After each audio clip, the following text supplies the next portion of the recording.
Hey guys! Tonight we're diving into the shadowy rooms of medieval castles where women would dip their quills into inkwells, penning words that could alter the fate of entire realms. You can almost catch the scent of beeswax candles flickering on sturdy oak desks. Listen to the scrape of a goose feather across parchment. Sense the importance of a sealed missive slipped into a messenger's leather pouch. These weren't the kind of love letters you'd picture in modern times. No doodled hearts along the edges or playful emojis. These were tools for endurance, means of swaying opinions, and weapons hidden behind the guise of affection. This tale might unravel enigmas you've never quite figured out about how women exercised authority in an era when the law treated them as mere possessions. So, before we delve into the narrative together, please take a second to support the channel by subscribing, liking, and sharing this video. Or perhaps drop a comment below, but only if you truly enjoy what I'm sharing. Let me know where you're tuning in from this evening, or what the clock says in your part of the globe. Maybe you're greeting the dawn in Tokyo, or cozied up under blankets at midnight in London. I'd really appreciate hearing about it. Now, let's dim the lights as much as we can. Turn on a fan for that soft hum to make the story feel even more heartfelt. And let's set off on this evening's adventure as one. You awaken in the year 1180, not in your own form, but as a noble lady within a stone stronghold in France.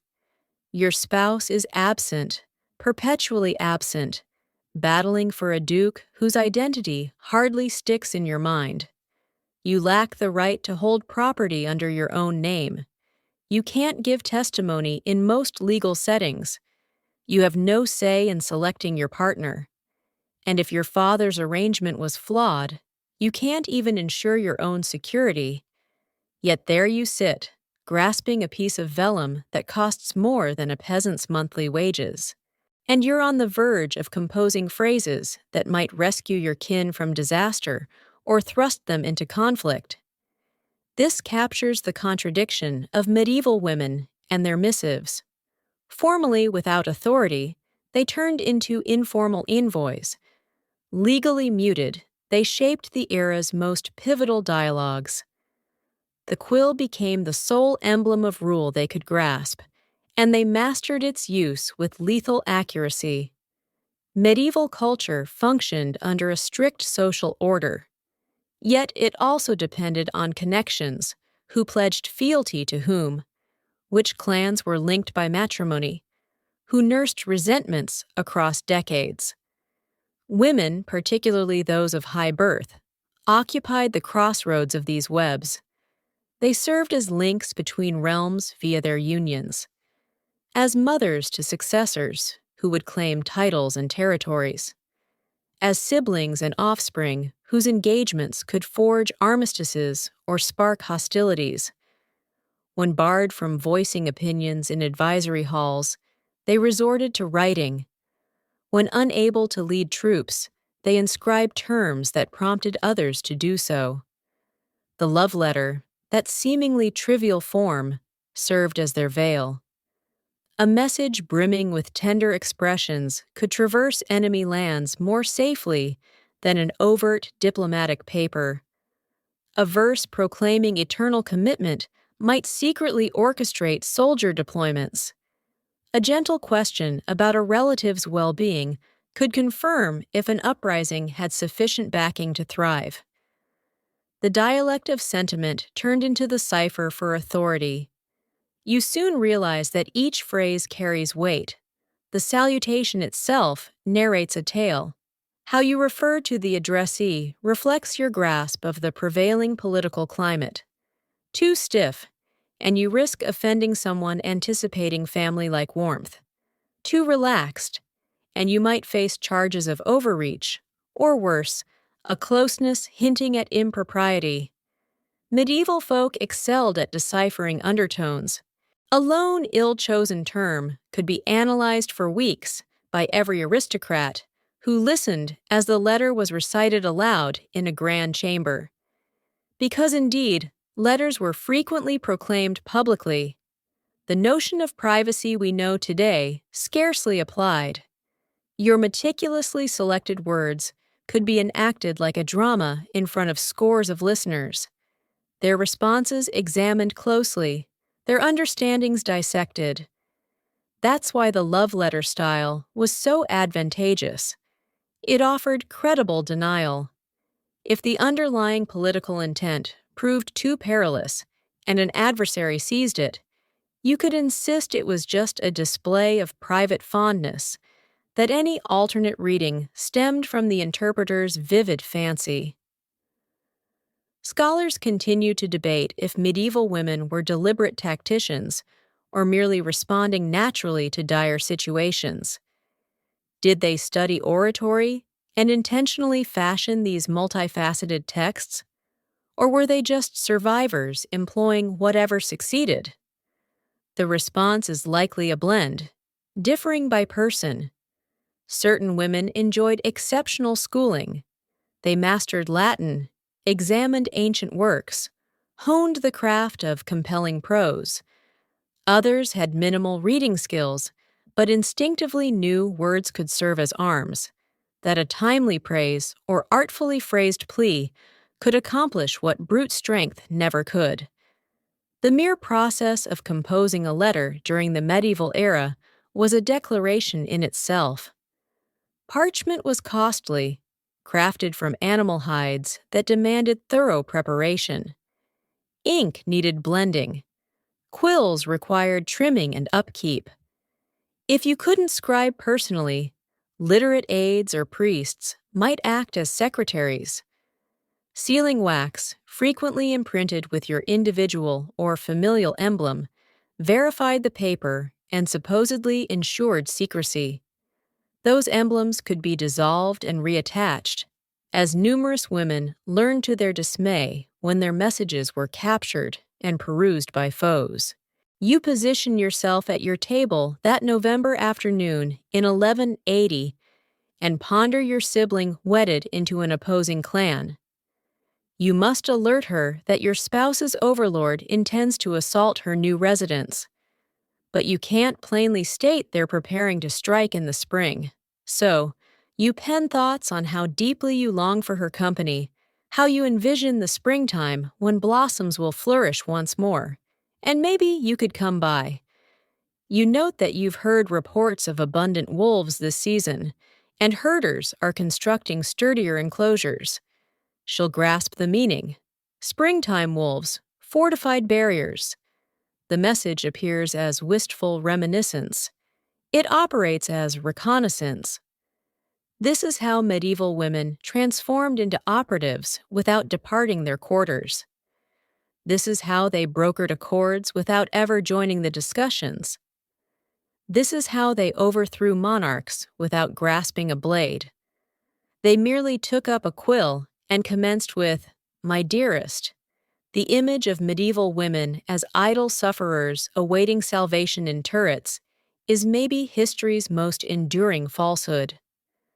The reality is much more captivating, and it's inscribed in diminishing pigment on papers dispersed in repositories across Europe. These missives disclose women who were astute, bold, at times merciless, perpetually maneuvering through a society built to bar them from authority while relying on them to uphold it. You conclude your missive with standard courtesies. Bend the parchment. Drip crimson wax and impress your emblem, a tiny bird soaring. Your courier, a dependable retainer whose kin has aided yours for ages, accepts the document and vanishes into the overcast afternoon. You've just conceivably preserved your sister's existence, or maybe you've ignited a conflict. The boundary between them is slimmer than the parchment you inscribed upon. The narrative of medieval women and their love letters is fundamentally one of ingenuity amid restriction, about discovering methods to signify when society declares you insignificant, about enduring with the sole instrument granted language and honing it until it slices through eras. Tonight, you'll encounter the women who refined this craft, sovereigns who exchanged messages with foes and Confederates alike, occasionally within the same week. Aristocratic ladies who oversaw domains and handled political emergencies while their spouses were imprisoned or deceased. Visionaries whose revelations handily coincided with political results. Authors who converted private sorrow into communal sway. Each grasped something essential in a realm where women's expressions were meant to be hushed. A letter could resonate eternally. The medieval era encompasses approximately a millennium from Rome's collapse to the Renaissance, and women's employment of letters progressed during this span. Early medieval women frequently depended on religious figures to scribe for them. Their expressions sifted through male intermediaries. By the later Middle Ages, more women from noble and commercial strata were literate, capable of inscribing their own ideas without go-betweens. This evolution granted them enhanced command over their communications, greater subtlety in their political tactics. But whether spoken aloud or penned by hand, these letters exhibited shared elements. They utilized the vernacular of affection and kinship to address authority and governance. They incorporated sacred symbols and allusions that all comprehended. They equilibrated candor with prudence, fervor with deliberation. They were, in all aspects, enactments, meticulously built writings intended to attain precise objectives while seeming to be mere individual exchanges. As you sink further into this account tonight, you'll realize that medieval women's love letters weren't merely antique oddities. They were guides for endurance, blueprints for warfare, pacts for peace, and declarations of upheaval, all veiled as romance. They demonstrate that authority doesn't invariably proclaim itself with fanfares and regalia. At times, it murmurs in pigment on hide, fastened with wax, transported by a horseman through the gloom to shift history's path. You draw nearer to a letter penned in 1173, raising it to the candle's glow, narrowing your eyes at the ornate handwriting. At initial view, it's a standard assertion of fondness among aristocratic pen pals. But your vision is keen, and you start to spot the oddities. Particular terms are capitalized inappropriately. Expressions appear strangely proper in certain spots, oddly personal in others. Allusions to holy figures and scriptural excerpts occur with uncommon regularity. You're gazing at an encrypted dispatch. And once you crack the pattern, the true exchange unveils itself like a silhouette arising from dawn mist. Medieval women devised advanced techniques for concealing political details inside amorous prose. This wasn't basic substitution code, swapping each character with another via a scheme. Such cryptography was present, but it was evident, noticeable, hazardous if uncovered. Rather, women utilized something much more refined. They concealed their intents openly, employing cultural nods, spiritual metaphors, and the norms of courtly love first to forge messages with several strata of meaning. The prose of courtly love, which thrived in the 12th and 13th centuries, offered ideal concealment. This artistic custom, made famous by troubadours and romance scribes, created a whole lexicon for exploring unattainable yearning, concealed allegiance, and bonds that defied societal standards. When a high-born lady composed about her perpetual duty to a lord, was she conveying romantic fervor or political fidelity? When she referenced the garden where we first encountered each other, was she recollecting or pinpointing a rendezvous site? The elegance of the method lay in its refutability. Every encrypted expression could be justified as harmless emotion. You come across a letter from a Norman aristocratic woman to her relative in England, composed around 1140 amid the civil strife between Stephen and Matilda. She elaborates on roses, white roses flowering prematurely, red roses endangered by chill, a plot needing care before summer comes. Superficially, it's botanical zeal, but roses served as heraldic emblems. Hues denoted clan loyalties, and seasons implied schedules for armed actions. She's truly relaying which aristocrats back which contender for the crown, and when they intend to assemble. The whole missive is a tactical report masked as horticultural banter. Scholars still contend if these encryption methods were structured or spontaneous. Did aristocratic households instruct their daughters in particular replacement lexicons prior to wedding them into remote courts? Or did women merely cultivate mutual dialects with their pen pals over periods? Proof indicates both strategies were in play. Some missives allude to our customary style, or the approach my mother imparted, suggesting organized coding. Others appear more extemporaneous, depending on mutual recollections and inside humor that solely the receiver would comprehend. Sacred prose provided another abundant lexicon for masking. Medieval individuals were immersed in scriptural tales, hagiographies, and liturgical citations. Everyone recognized these accounts, rendering them ideal for transmitting concealed implications. When a woman composed about invoking Saint Michael, the combatant seraph who vanquished Lucifer, she could be addressing martial issues. Allusions to Saint Catherine, who disputed heathen scholars, might indicate scholarly or doctrinal clashes with political ramifications. References to pilgrimage paths could denote journey itineraries or courier trails. You end up perusing a letter between two Italian noble ladies from the 1260s. One elaborates on her piety towards Saint Agnes the Virgin Martyr. She outlines arranging a special holy day event, notes commissioning an altarpiece, deliberates which invocations will be uttered.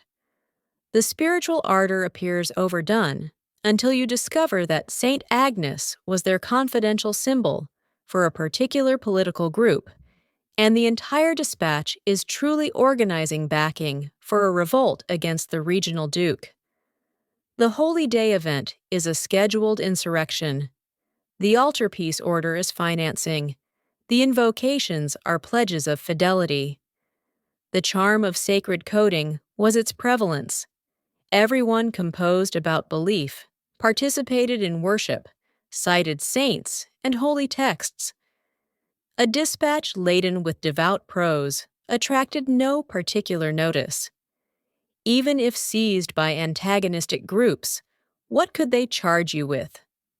Overzealous piety that was more apt to boost your standing than harm it? Yet under the supplications and scriptural nods, women synchronized political campaigns, set up clandestine gatherings, and conveyed data that modified the equilibrium of authority. Floral symbolism, which grew intricate in subsequent eras, had medieval forerunners. Specific flora bore emblematic significance that all acknowledged. Lilies signified chastity and frequently symbolized the Virgin Mary or French monarchy. Oak foliage implied vigor and English essence. Olive twigs indicated truce talks. A woman depicting her garden in a dispatch wasn't automatically chatting about plants. She might be updating on diplomatic scenarios, kin coalitions, or political moods. You uncover another ingenious method, the tactical application of names and designations. How a woman greeted her pen pal and mentioned outsiders broadcasted her present comprehension of political ties. Elevating someone's rank in a dispatch could indicate that their political prospects had improved, or that they had acquired fresh confederates. Lowering a rank or employing an obsolete form hinted at diminished influence or disfavor. Medieval elites were exquisitely attuned to these subtleties. They comprehended that societal etiquette was the overt dialect of political truth. One especially clever approach involved scriptural citations. The medieval Bible was segmented into chapters, but not consistently verses. So alluding to particular segments demanded more elaboration. A woman might inscribe, as it states in the volume, where David challenges Goliath, and the precise narrative she cited would bear figurative importance. Was she implying a lesser force would prevail, alerting to an approaching clash, urging daring moves against a mightier foe? The receiver, grasping the backdrop of their predicament, would seize the planned intent. Punctuation and spacing, although not uniform as today, could also bear significance. Some women purposefully merged words or divided them oddly, generating stress or implying links. Others altered their script, alternating between official book style and flowing cursive within the same dispatch to indicate which sections were sincere emotion and which held concealed communications. These methods necessitated recipients who knew the dispatcher's routines, which is why exchange systems between women who'd been schooled together or were relatives proved so potent. The peril, naturally, was seizure. Couriers could be apprehended. Missives could be pilfered. Emblems could be fractured and refastened. Women devised defenses against this as well. Some composed harmless renditions of dispatches they thought might be captured while dispatching the authentic communication via reliable verbal relay. The courier himself became the actual dispatch, bearing details in his recollection. Others inscribed in tears with overt communications meant to appease superficial perusers, while the genuine substance required familiarity with the cipher to unravel. You scrutinize a dispatch from around 1200, where a woman has intentionally inserted orthographic mistakes. Initially, you presume she was inadequately schooled or composing hastily. But the errors adhere to a scheme. Every fifth erred word, when perused sequentially, forms a distinct communication. This acrostic method demanded meticulous assembly, and a receiver instructed to seek it, but it permitted highly delicate data to conceal within a seemingly innocuous dispatch about domestic oversight or kin updates. Music supplied yet another lexicon. Numerous aristocratic women were skilled musicians, and allusions to particular tunes or tunes bore associations. Referencing a specific troubadour's creation might summon its motifs, sagas of disloyalty, accounts of steadfastness examined, narratives of unattainable affection opposing familial resistance. The astute receiver would comprehend that the dispatcher was paralleling the tune's tale and their present political circumstance. Descriptions of temperature and climate, apparently benign, could signify political ambiance. Composing about tempests amassing might caution of impending strife. Noting unusually mild weather could imply frictions easing, chances for bargaining. Allusions to mist or clouds veiling sight might denote bewilderment about allegiances or trouble assembling reconnaissance. Medieval folk were closely tied to climate, and cycles in manners contemporary existence has severed us from. So these analogies bore instant, gut-level significance. The most refined women merged several coding methods in solitary dispatches, producing papers that functioned on 3 or 4 planes at once. A superficial perusal contented casual onlookers. A secondary perusal, comprehending the courtly love norms, disclosed emotional undertones. A tertiary perusal, aware of the sacred and emblematic ciphers, uncovered political substance, and occasionally a quaternary stratum subsisted, intelligible solely to the particular receiver, who shared private allusions with the dispatcher. These dispatches resembled enigma containers, each tier unlocking to disclose another concealed section. You lean back from the dispatch you've been inspecting, your eyes weary from the candle's radiance, your thoughts whirling with the intricacy of everything. These weren't merely clever ploys. They were whole frameworks of exchange crafted by women who had to communicate without uttering, who had to operate without seeming to operate, who had to sway occurrences while appearing to simply watch them. The love letter, that most intimate of categories, became a tool of governance in their grasp. You step into the solar of Eleanor of Aquitaine, and the atmosphere almost sparks with cleverness. It's 1173, and she's no longer youthful, beyond 50, an age when many medieval women were viewed as elderly. But Eleanor doesn't hobble or murmur. She positions herself at a writing table. Several dispatches arrayed before her like tactical schemes, because that's precisely what they represent.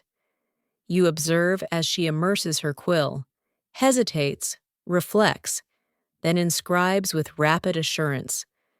She's exchanging messages with her offspring, her former spouse, her present husband's subordinates, and likely half the aristocrats of France and England. Each dispatch is a chess maneuver, and she's engaging in several matches at once. Eleanor of Aquitaine is perhaps history's most remarkable instance of a woman exerting authority via exchanges. Born around 1122, she inherited the Duchy of Aquitaine, the richest duchy in France, while still in her teens. She wed Louis VII of France, then dissolved the union and married Henry II of England, becoming queen of two nations consecutively. She gave birth to Henry 8 children, including Richard the Lionheart and King John. But her true inheritance isn't biological, it's governmental. And much of that governance occurred through letters. The quantity of her exchanges was astounding. Although many dispatches haven't endured, allusions to them surface throughout annals and other records. She composed to popes, seeking to effect ecclesiastical rulings. She corresponded with her daughter, Marie of Champagne, synchronizing cultural and political initiatives. She sustained ties with subordinates across Aquitaine even when she was formally Queen of England. Her dispatches kept her pertinent, informed, and formidable. In 1173, she undertook something extraordinary. She backed her sons' uprising against their father, her husband Henry II. This wasn't mere domestic turmoil. It was a deliberate political step to reallocate authority within the Angevin Empire. And she managed much of it through letters, aligning with her sons Henry, Richard, and Geoffrey, gathering backing from French aristocrats, obtaining assurances from her ex-husband Louis VII of France. Her exchange network became the rebellion's vital conduit. You lift a letter she composed during this time to one of her sons. Scholars debate which one, as the greeting is vague, perhaps intentionally. She doesn't overtly demand war. Instead, she writes about a mother's devotion, about how a guardian desires to witness children obtain their due legacies, about how young lions must ultimately forage independently. The prose is warm, nearly soft, but the intent is clear. Confront your father. Seize what belongs to you. Proceed now while circumstances favor audacity. It's an invitation to battle enveloped in motherly feeling. The revolt faltered, and Henry II apprehended Eleanor. He confined her for 16 years, relocating her among various English fortresses, You might assume this would terminate her political sway, but you'd be mistaken. Even incarcerated, Eleanor persisted in composing letters. She couldn't dispatch them unrestricted. Naturally, her exchanges were supervised, regulated, but she adjusted. Her dispatches grew more encrypted, more cautious, more reliant on the masking methods you discovered earlier. She composed about yearning for her children, about craving liberty, about her commitment to kin, and beneath that facade, she upheld her connections, kept her Confederates conscious of her ongoing presence, readied herself for future significance. Scholars still contend whether Eleanor was a feminist symbol or merely an elite safeguarding her social standing. Was she battling for women's independence or for her clan's dominance? The response is less crucial than the approaches she applied. Regardless of her drives, she illustrated that a woman equipped with reading skills, ties, and tactical acumen could mold the politics of several realms, even when legally impotent and bodily confined. When Henry II passed in 1189, Eleanor was almost 70 years old. Most medieval women her age had withdrawn from communal affairs, if they'd survived that long at all. Eleanor, conversely, entered her most governmentally engaged phase. Her son Richard ascended the throne, and he promptly freed his mother. She served as his regent during his crusade, administering England in his absence, and she administered chiefly through exchanges letters to sheriffs and bishops, to nobles and traders, to anyone whose collaboration she required. You peruse a letter she composed to Pope Celestine III in 1193, when Richard was detained in Germany returning from crusade. The dispatch is a gem of convincing prose. She doesn't merely solicit papal mediation. She constructs an emotive account about a mother's torment, about unfairness toward a crusader, about the disgrace to Christendom if a monarch who battled for Jerusalem stays captive. She cites holy text, alludes to classical writings, deploys oratory that would impress any Roman speaker. And it succeeded. The Pope urged the German emperor, aiding Richard's eventual liberation. But Eleanor's dispatches weren't always elevated or principled. She could be unyielding. You locate exchanges where she warned subordinates who'd faltered in their fidelity, letters where she recalls to aristocrats the obligations they owe her clan, duties they'd rather disregard, missives where she offers incentives for backing or suggests repercussions for opposition. Her quill could soothe or slash based on what the circumstance demanded.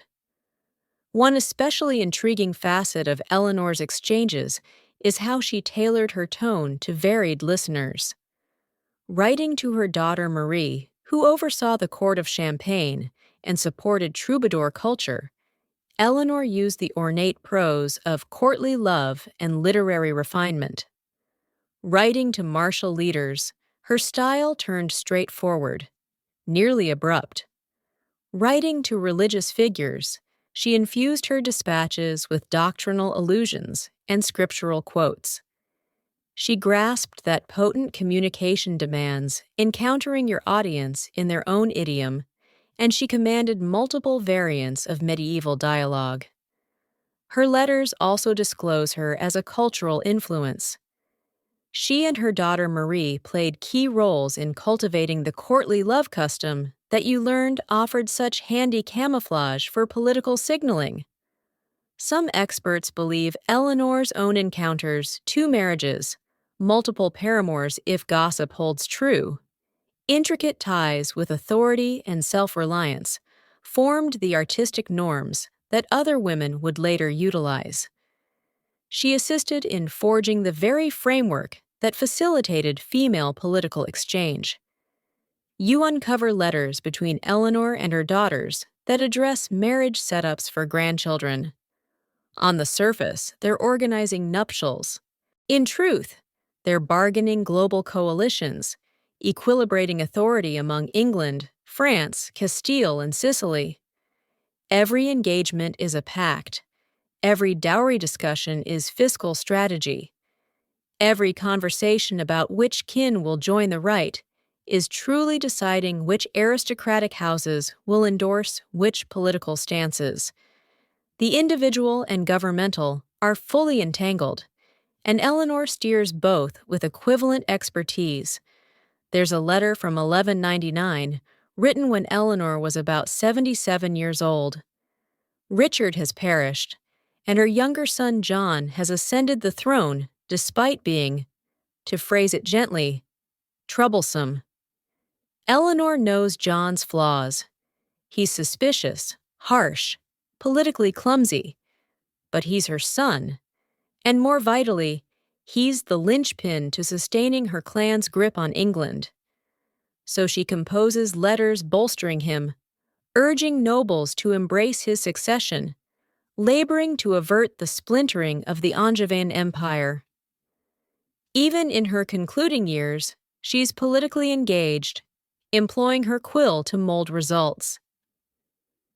Eleanor of Aquitaine died in 1204, having survived most of her children and both her husbands.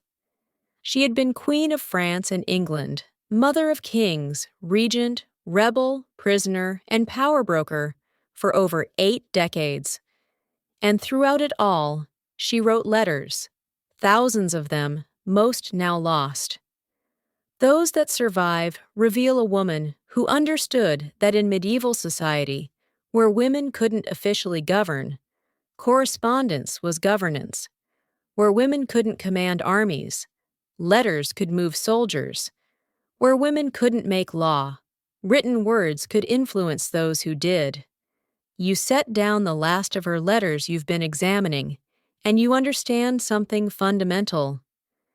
Eleanor didn't just write love letters that concealed politics. She transformed the very idea of what a woman's letter could be and do.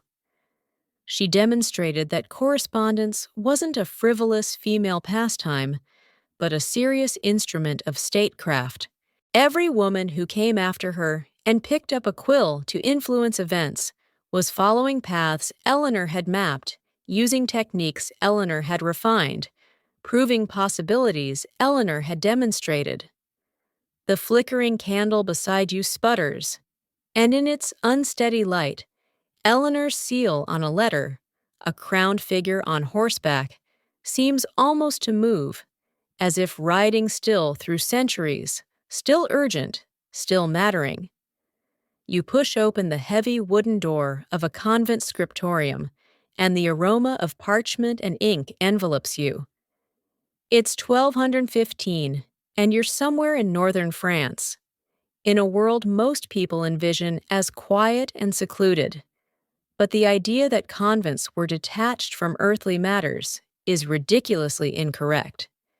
You observe as a dozen nuns lean over writing desks, duplicating manuscripts, drafting letters, fastening documents with wax.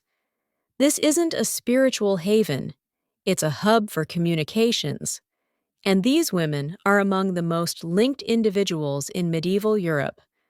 Convents functioned as medieval mail systems, espionage bureaus, and protected messaging services combined. Noble lineages regularly dispatched daughters to convents, not always for devout motives, but for learning, protection, or political placement. These women preserved their familial bonds, comprehended courtly politics, and had access to reading skills and writing supplies. More crucially, they possessed something that rendered them perfect for managing delicate exchanges. They were ostensibly beyond mundane worries, which made them both dependable and unsuspected. You meet Sister Matilda, who isn't particularly keen on meditative supplication. She's the offspring of a count, placed here after a marriage deal collapsed, and she's kept all her patrician links and aspirations. She receives dispatches from her sister wedded into the royal court. She exchanges messages with her brother, who leads a fortress near the German frontier. She trades communications with her former attendant, now wedded to a prosperous trader. Through her, information streams into and out of the convent like water through a mill race. The brilliance of employing nuns as couriers and message guardians was their movement. Unlike aristocratic women restricted to their spouses' lands, nuns journeyed between religious houses, visited Rome on ecclesiastical errands, embarked on pilgrimages. A nun transporting letters raised little doubt.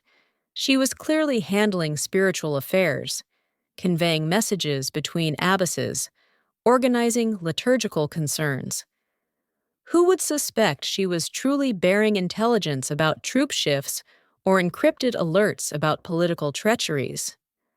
Scholars still debate whether convents were intentionally founded as exchange networks or if this role developed naturally. Evidence points to both. Some convents, especially those established by influential noble lineages, evidently served their benefactors' aims from the outset. Others cultivated messaging functions gradually as abbesses identified opportunities. Either way, by the 13th century, convents were vital framework for long-distance exchange, particularly for women. You uncover a captivating example from 1230s England. A Welsh aristocratic woman needed to caution her kin about English tactical plans, but she was under confinement.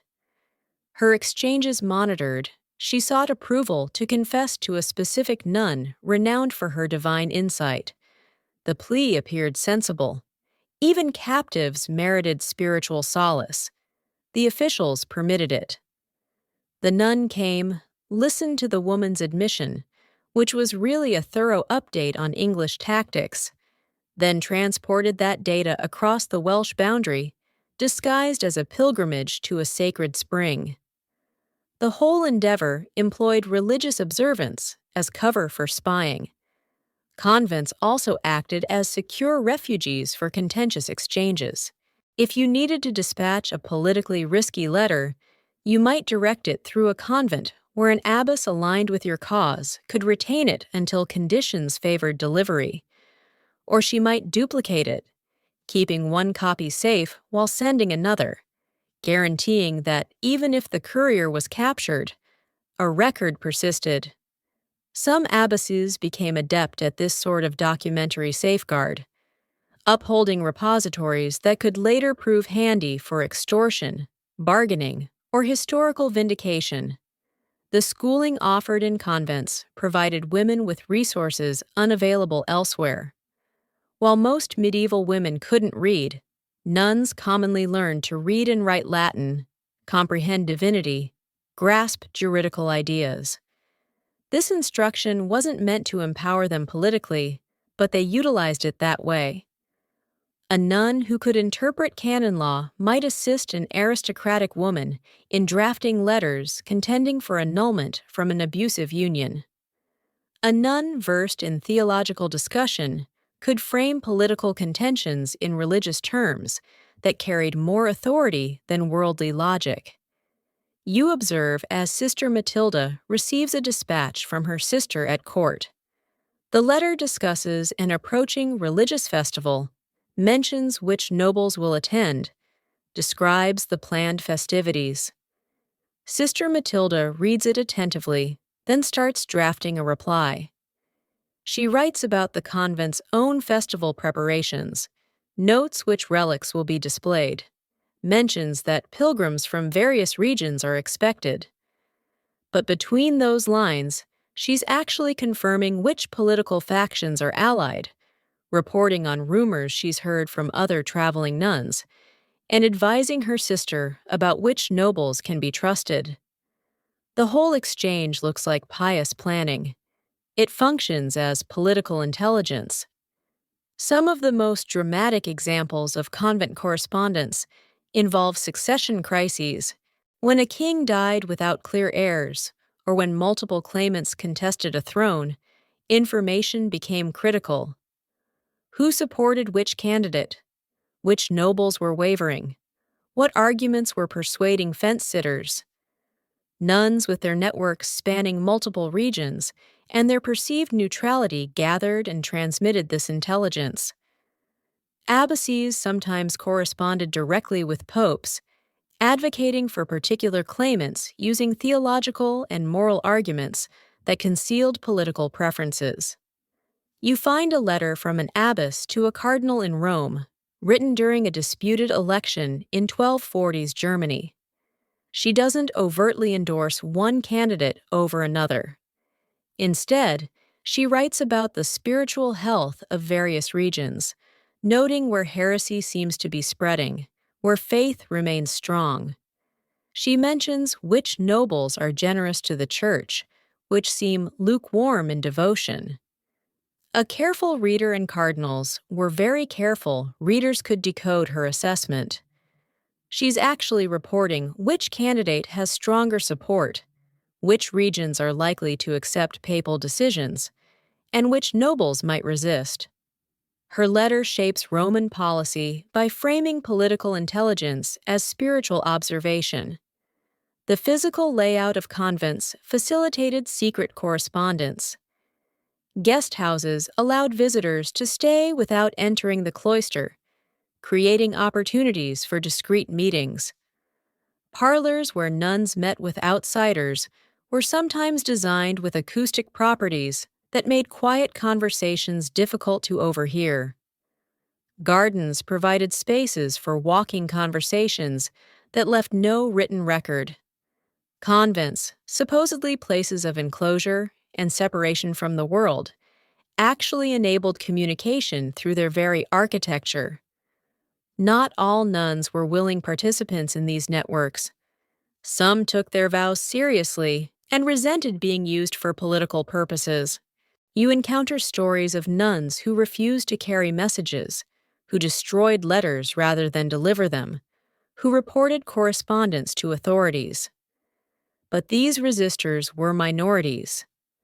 Most nuns understood that their survival and their institution's prosperity depended on noble patronage, and facilitating correspondence was part of earning that support. The most sophisticated convent networks involved multiple religious houses working together. A letter might pass through 3 or 4 convents on its journey, each abbess reading it, perhaps adding her own notes before passing it along. This system provided both security and added intelligence. Each stop contributed information, creating correspondence that accumulated knowledge like a snowball rolling downhill. By the time a letter reached its final destination, it might contain insights from half a dozen different sources, all woven together. You read about a remarkable case from 1260s France, where a queen used convent networks to coordinate resistance against her husband's policies. She couldn't openly oppose him, but she wrote to abbesses across the kingdom, framing her concerns as religious worries about moral governance. The abbesses wrote to noble women who'd sent daughters to their convents. Those noble women wrote to their husbands. Within months, the king faced coordinated pressure that appeared spontaneous, but was actually orchestrated entirely through convent correspondence. The queen's role remained hidden. Only the abbesses knew the full picture. Sister Matilda finishes her letter, folds it carefully, drips wax from a candle, and presses the convent seal into the cooling pool of red. She hands it to her traveling sister, who's heading south tomorrow. The letter will reach Sister Matilda's sister in about a week. Traveling openly, innocuously, invisibly, moving information that might prevent a war or start one. Sister Matilda returns to her prayers. But her work today had nothing to do with salvation and everything to do with survival, her family's survival, her convent's prosperity, her own continued relevance in a world that tried to make women irrelevant. The door closes behind you, and you understand that medieval convents weren't refugees from politics, but different venues for it. Places where women's supposed powerlessness became a kind of power, where religious devotion provided perfect camouflage for worldly influence. You find yourself in a cramped room in Paris, the year 1405, watching a widow bent over her writing desk by the thin light of a winter afternoon. Christine de Pizan is about 40 years old, and she's doing something almost unthinkable. She's supporting herself and her children entirely through her pen, not as a scribe copying others' words, but as an author, a thinker, a voice that refuses to stay silent. Around her are scattered manuscripts, letters from patrons, responses to her works, and correspondence that will reshape how people think about women's capabilities. Christine wasn't born into this role. She came to France from Venice as a child, when her father became court astrologer and physician to King Charles I. She received an extraordinary education, unusual for a girl, learning Latin and studying classical texts alongside her father's work. She married a royal secretary named Etienne du Castel, and for a decade lived the comfortable life of a minor court functionary's wife. Then, in quick succession, her father died, her husband died, and Christine found herself at 25 with 3 children, a mother to support, and no income. The expected path was remarriage or retreat to a convent. Christine chose neither. Instead, she started writing. And more importantly, she started corresponding with the most powerful people in France. Her letters became her lifeline, her business strategy, her revolutionary act. You watch as she composes a letter to the Duke of Orléans, carefully flattering his intelligence and taste while reminding him that patronage of learning reflects well on noble houses. She's asking for money, essentially, but she frames it as offering him the opportunity to demonstrate his cultural sophistication. What made Christine's correspondence revolutionary wasn't just that she wrote for pay. That was unusual enough, but that she used her letters to argue for women's intellectual equality. She didn't whisper these ideas privately. She broadcast them through correspondence that circulated at court, letters that were copied and shared, read aloud in salons, discussed by nobles and clergy. Her letters were publications before printing presses existed, and she knew it.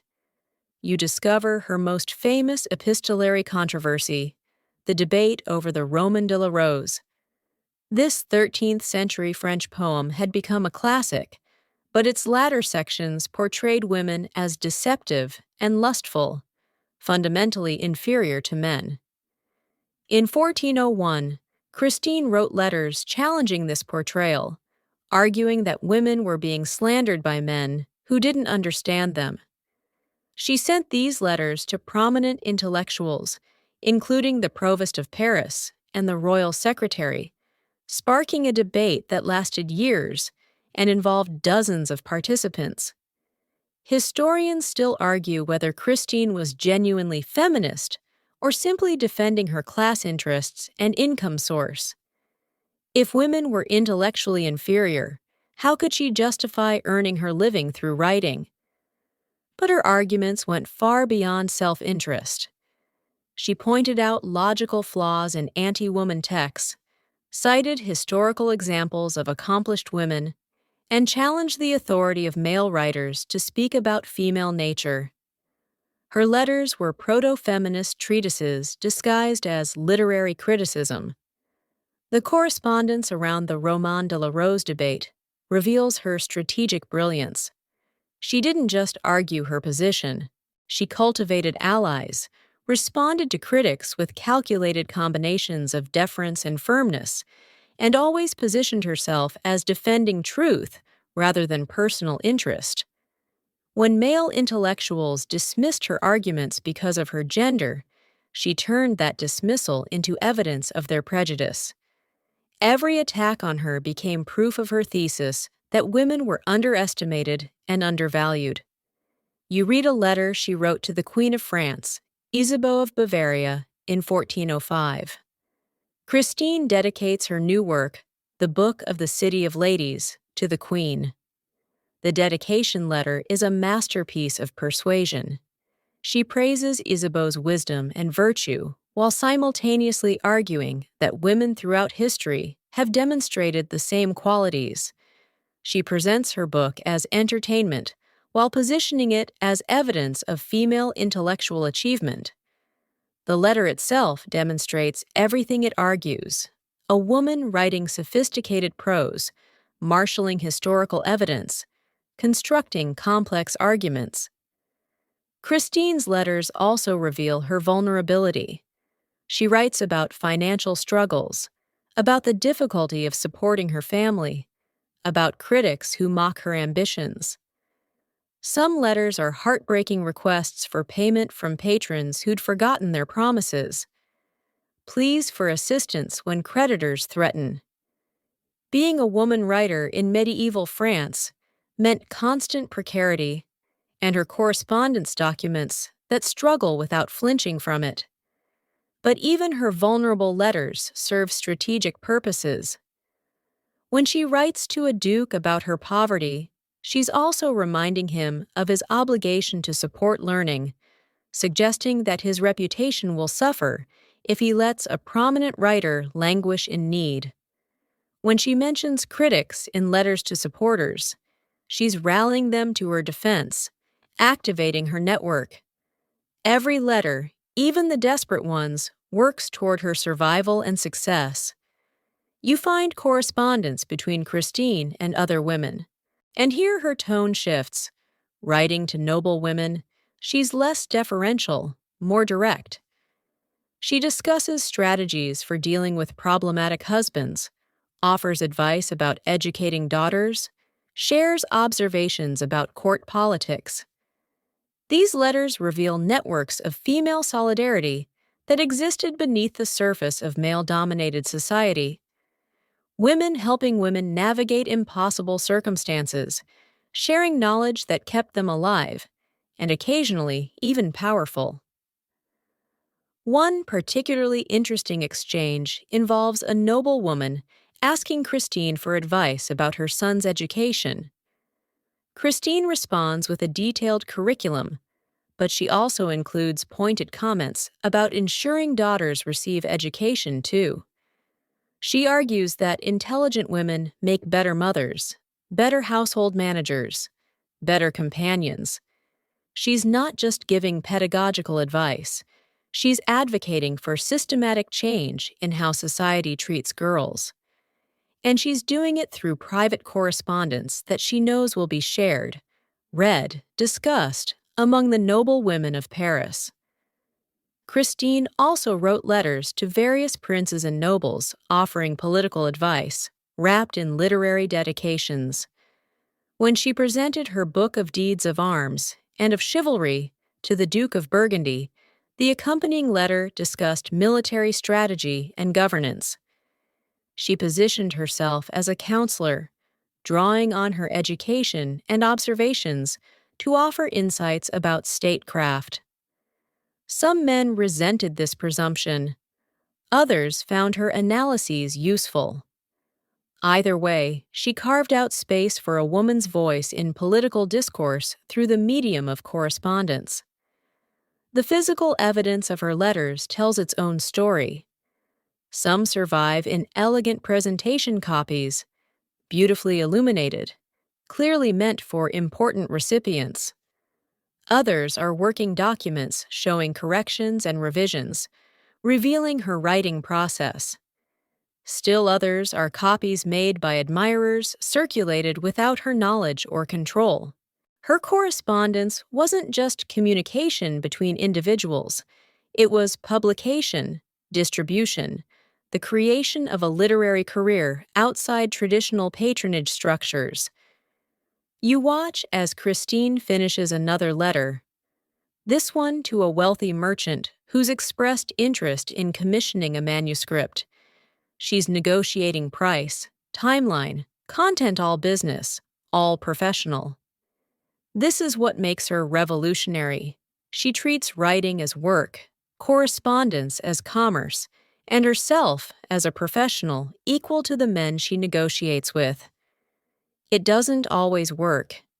Many people refuse to take her seriously, but enough do that she survives, raises her children, supports her mother, and leaves behind a body of work that influences thinkers for centuries. Christine de Pizan's letters prove that revolutionary ideas don't always announce themselves with manifestos and declarations. Sometimes they infiltrate society through correspondence. One letter at a time, one converted reader at a time. She used the tools available to her, literacy, connections, the social acceptability of women writing letters, to create something unprecedented. A woman earning her living through her pen, arguing publicly for women's equality, and succeeding well enough to die in her early 60s, having accomplished more than most male writers of her era. As the winter light fades in that Parisian room, Christine seals her letter and adds it to the pile, ready for tomorrow's messenger. Each letter is a small rebellion, a tiny revolution wrapped in wax and polite language. Together, they're an army advancing through medieval society, changing minds, opening possibilities, proving that a woman with words can matter.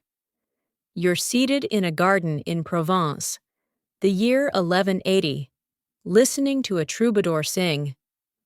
But this isn't simple entertainment. Every word has been carefully chosen. Every metaphor carries political weight, and the noble woman who commissioned this song is sitting beneath a silk canopy, watching faces in the audience to gauge reactions. What sounds like a love poem is actually a diplomatic overture, and the marriage negotiations it describes in coded language will determine whether two duchies go to war or form an alliance.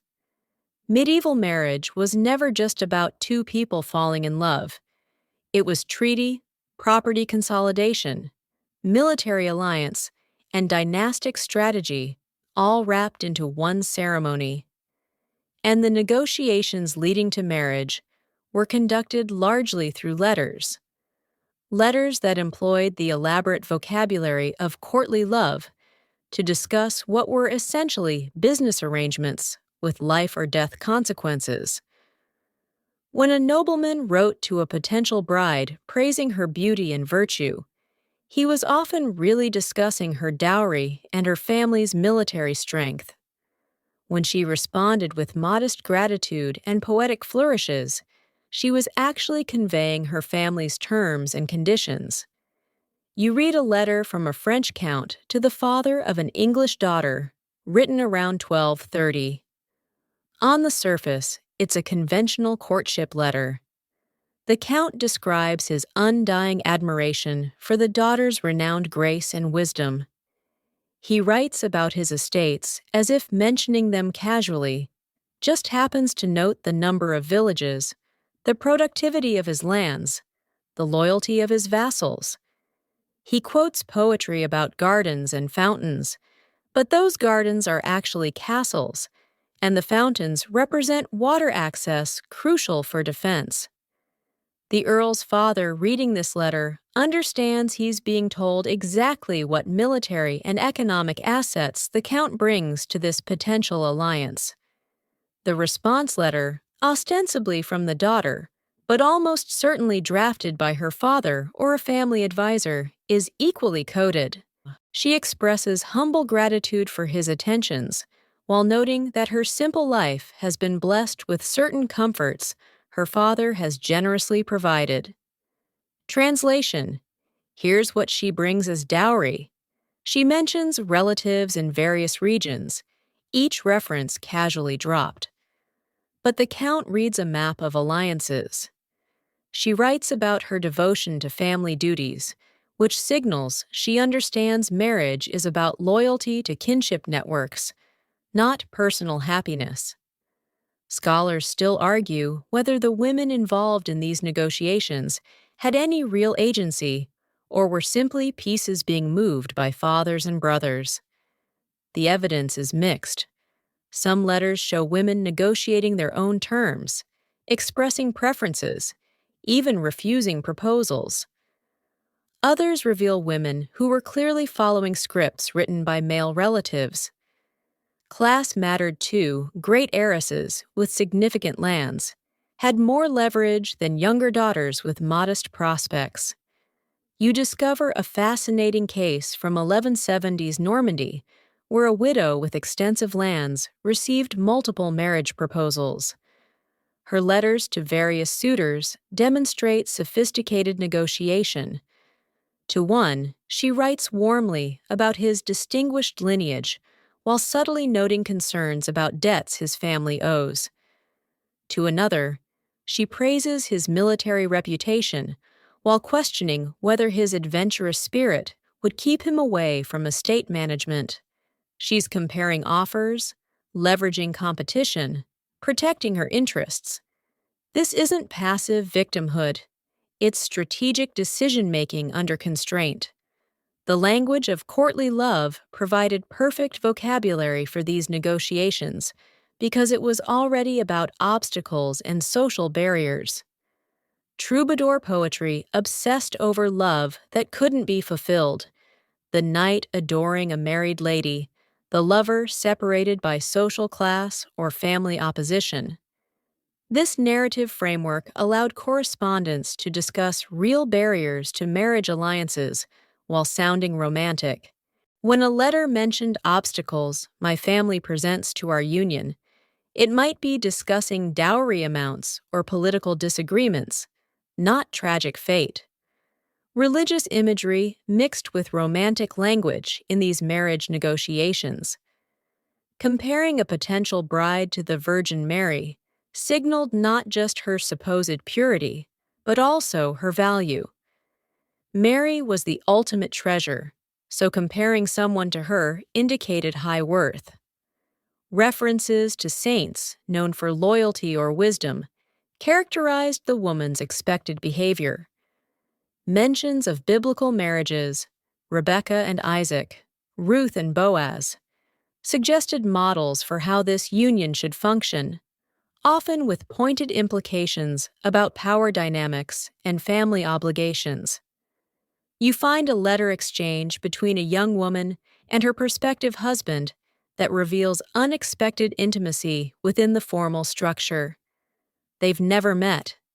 Their marriage is being arranged by relatives, but through letters, they're developing a genuine connection. She writes carefully about her interest in music and hunting. He responds describing his library and his thoughts on estate management. Neither is free to refuse this marriage, but they're using correspondence to create a relationship before the wedding, to find common ground that might make an arranged marriage bearable or even happy. It's touching and pragmatic simultaneously, but not all marriage correspondence was gentle. Some letters were threats barely disguised as proposals. A powerful lord writing to a widow or a young heiress might frame his suit romantically while implying consequences if refused. References to her need for protection in dangerous times, mentions of her estate's vulnerability, reminders of his military strength. These weren't just context, they were pressure. Some women received proposals that were essentially demands: marry me or face the consequences. Women developed strategies for refusing unwanted proposals while maintaining political relationships. You read a letter where a woman declines a proposal by claiming she's considering religious life, a socially acceptable reason that's hard to argue against. Another woman cites her duty to care for elderly parents. A third mentions existing marriage negotiations too far advanced to honorably abandon. Each excuse provides face-saving cover while communicating clear refusal. The men might not like it, but they can't openly challenge these reasons without appearing to oppose piety, family duty, or honor. The dowry negotiations conducted through letters could be extraordinarily complex. Letters went back and forth, discussing not just amounts of money, but also which lands, what rights, how property would be managed during marriage, what happened if the husband died, what provisions existed for children. These weren't simple contracts. They were multi-generational estate planning conducted through correspondence that had to remain superficially polite, even when negotiations became contentious. You encounter a remarkable series of letters from 1240s Italy where a mother is negotiating her daughter's marriage to a merchant family. The mother can't legally control property, but she writes with authority about what her daughter will bring to the marriage, what she expects in return, and what protections she requires. She invokes her late husband's wishes, her family's honor, her daughter's happiness. She uses emotional language to make hard business demands, crying about her beloved child's future while simultaneously insisting on specific financial terms. Some marriage proposals were sent to multiple prospects simultaneously. Medieval nobles hedged their bets.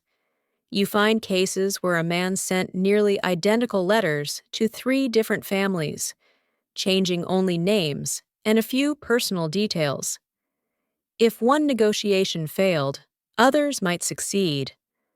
This pragmatic approach sometimes created awkward situations when women discovered they'd received form letters, but efficiency trumped romance in aristocratic marriage markets. The speed of correspondence affected marriage negotiations significantly. Letters took days or weeks to travel, and situations changed during transit. A family might accept a proposal in a letter that crossed with another letter withdrawing the offer. A young woman might fall ill or die between letters, transforming a marriage negotiation into condolence correspondence. These time lags created uncertainty that both complicated negotiations and provided excuses for backing out of unwanted arrangements.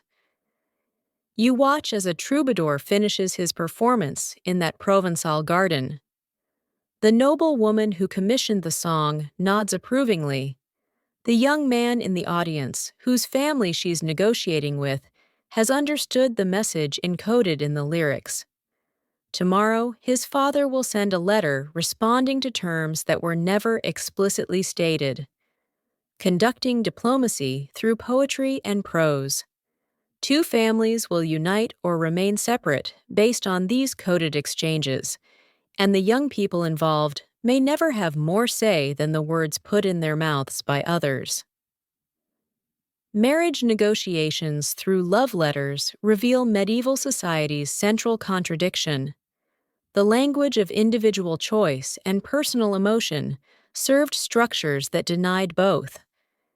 People wrote about love while arranging business transactions, employed passionate vocabulary for calculating decisions, pretended sentiment while practicing strategy. The system was often cruel, but within it, some women found room to maneuver, to express preferences, to negotiate terms. Their letters show them working within impossible constraints, using the only tools available, surviving as best they could. You're sitting in a manor house in Norfolk, England, the year 1465, surrounded by letters.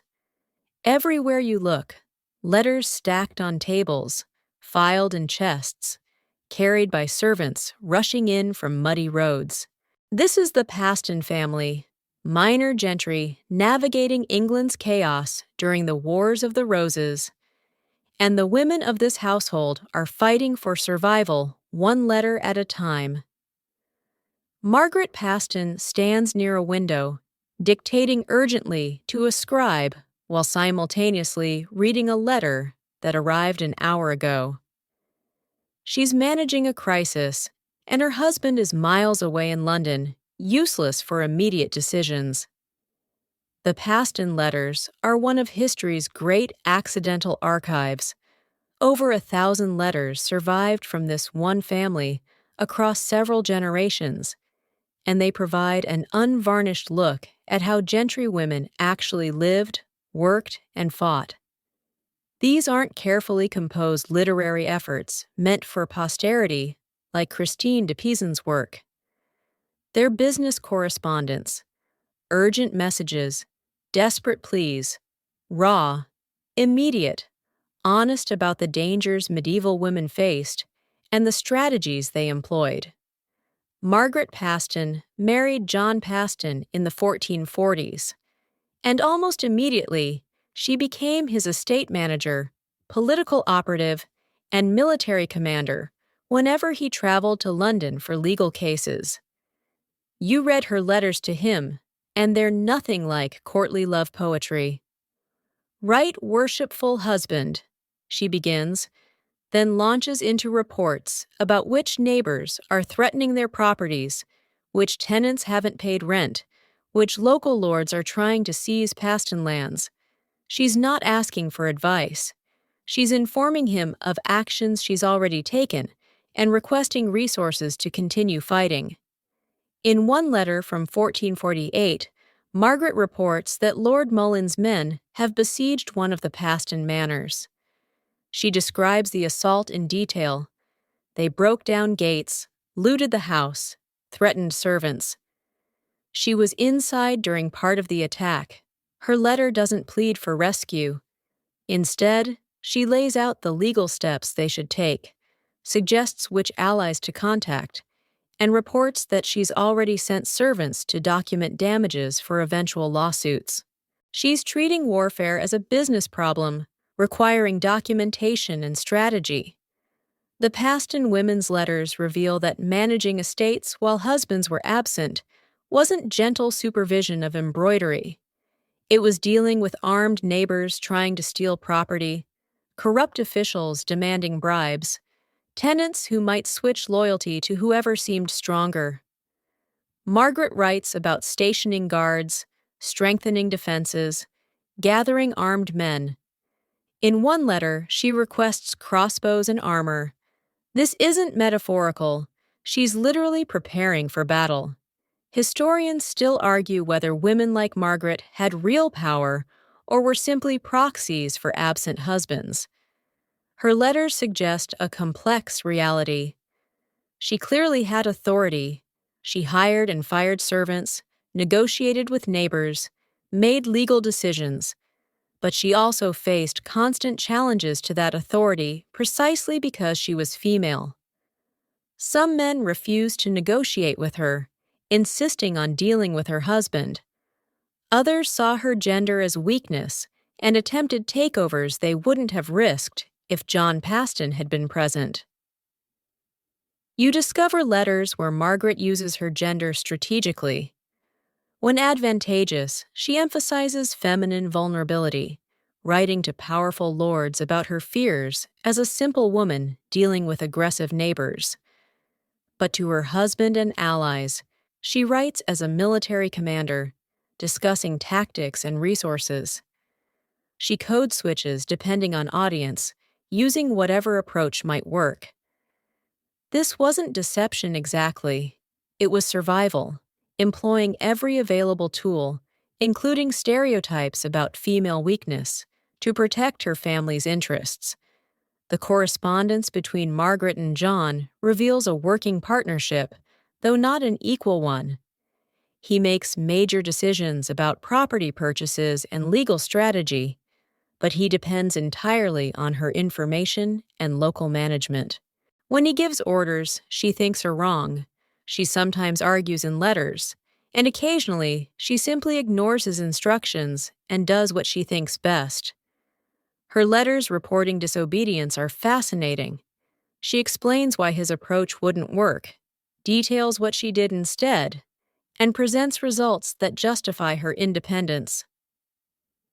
You find a letter from 1465, where Margaret is defending Caister Castle, a major Paston property, against siege by the Duke of Norfolk's forces. Her husband and sons are away fighting in the Wars of the Roses, choosing sides between York and Lancaster. Margaret is left holding a castle with limited supplies and men, writing urgent letters requesting reinforcements that may not arrive. She reports calmly about provisions, defensive preparations, morale among the garrison. She's not hysterical. She's professional, providing military intelligence while under attack. The next generation of Paston women continued the tradition. Marjorie Paston, Margaret's daughter-in-law, left letters showing even more complex negotiations.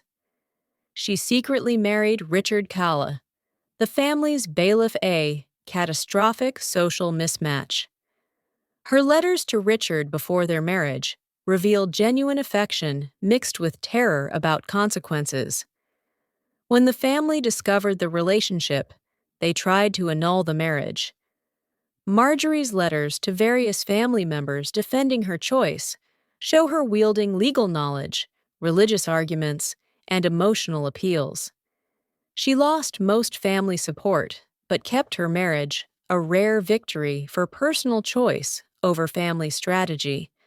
The Paston women's letters also document everyday concerns that rarely appear in formal histories. Margaret writes about childbirth, illness, servants stealing from the household, the cost of basic supplies during wartime. She complains about her husband's absence, worries about sons fighting in battles, mourns children who died young. These personal notes appear alongside military and legal content, showing how medieval women held multiple roles simultaneously: estate manager and mother, military commander and wife, business partner and grieving parent. One striking feature of these letters is their emotional restraint. Even in desperate circumstances, the Paston women rarely indulge in extended emotional expression. Margaret reports threats and violence in the same tone she uses for routine business. When her son is killed in battle, her letter announcing his death is brief, controlled, focused on practical matters of arranging burial and securing his property. This restraint might reflect personality, but it probably also reflects necessity. Emotional displays might be seen as feminine weakness, undermining the authority they needed to manage crises. You read an exchange between Margaret and her husband about their son's education. She wants him to study longer. John wants him home to help with estate management. Margaret's letters make sophisticated arguments about the long-term benefits of education versus short-term convenience. She doesn't win, John makes the final decision, but she makes her case forcefully, marshaling evidence and logic. Even in a patriarchal marriage, correspondence gave women space to argue, to present their perspectives, to influence decisions even when they couldn't control them.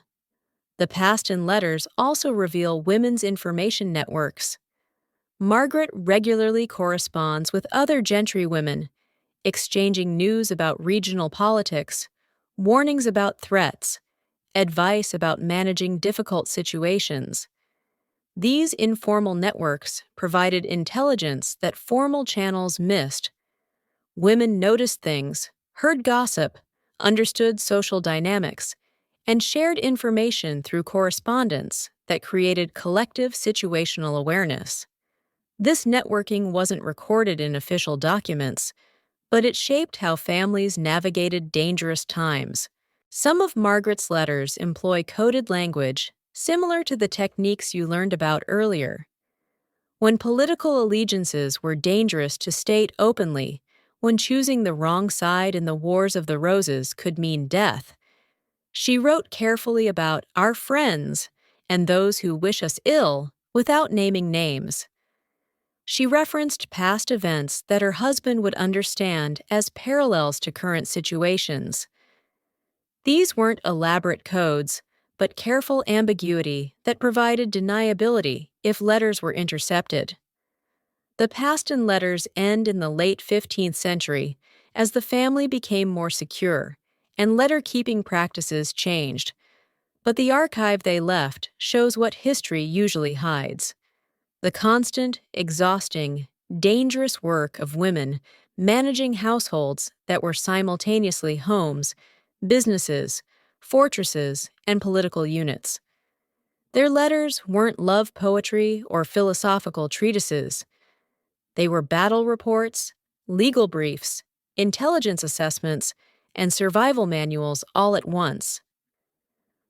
Margaret Paston finishes her dictation, and the scribe rushes off to catch the messenger heading to London.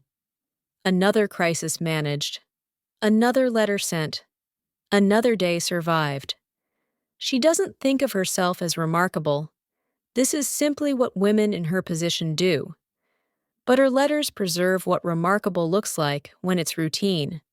When survival requires competence so constant it becomes invisible. When power manifests not in crowns and thrones, but in ink-stained fingers sealing one more urgent message.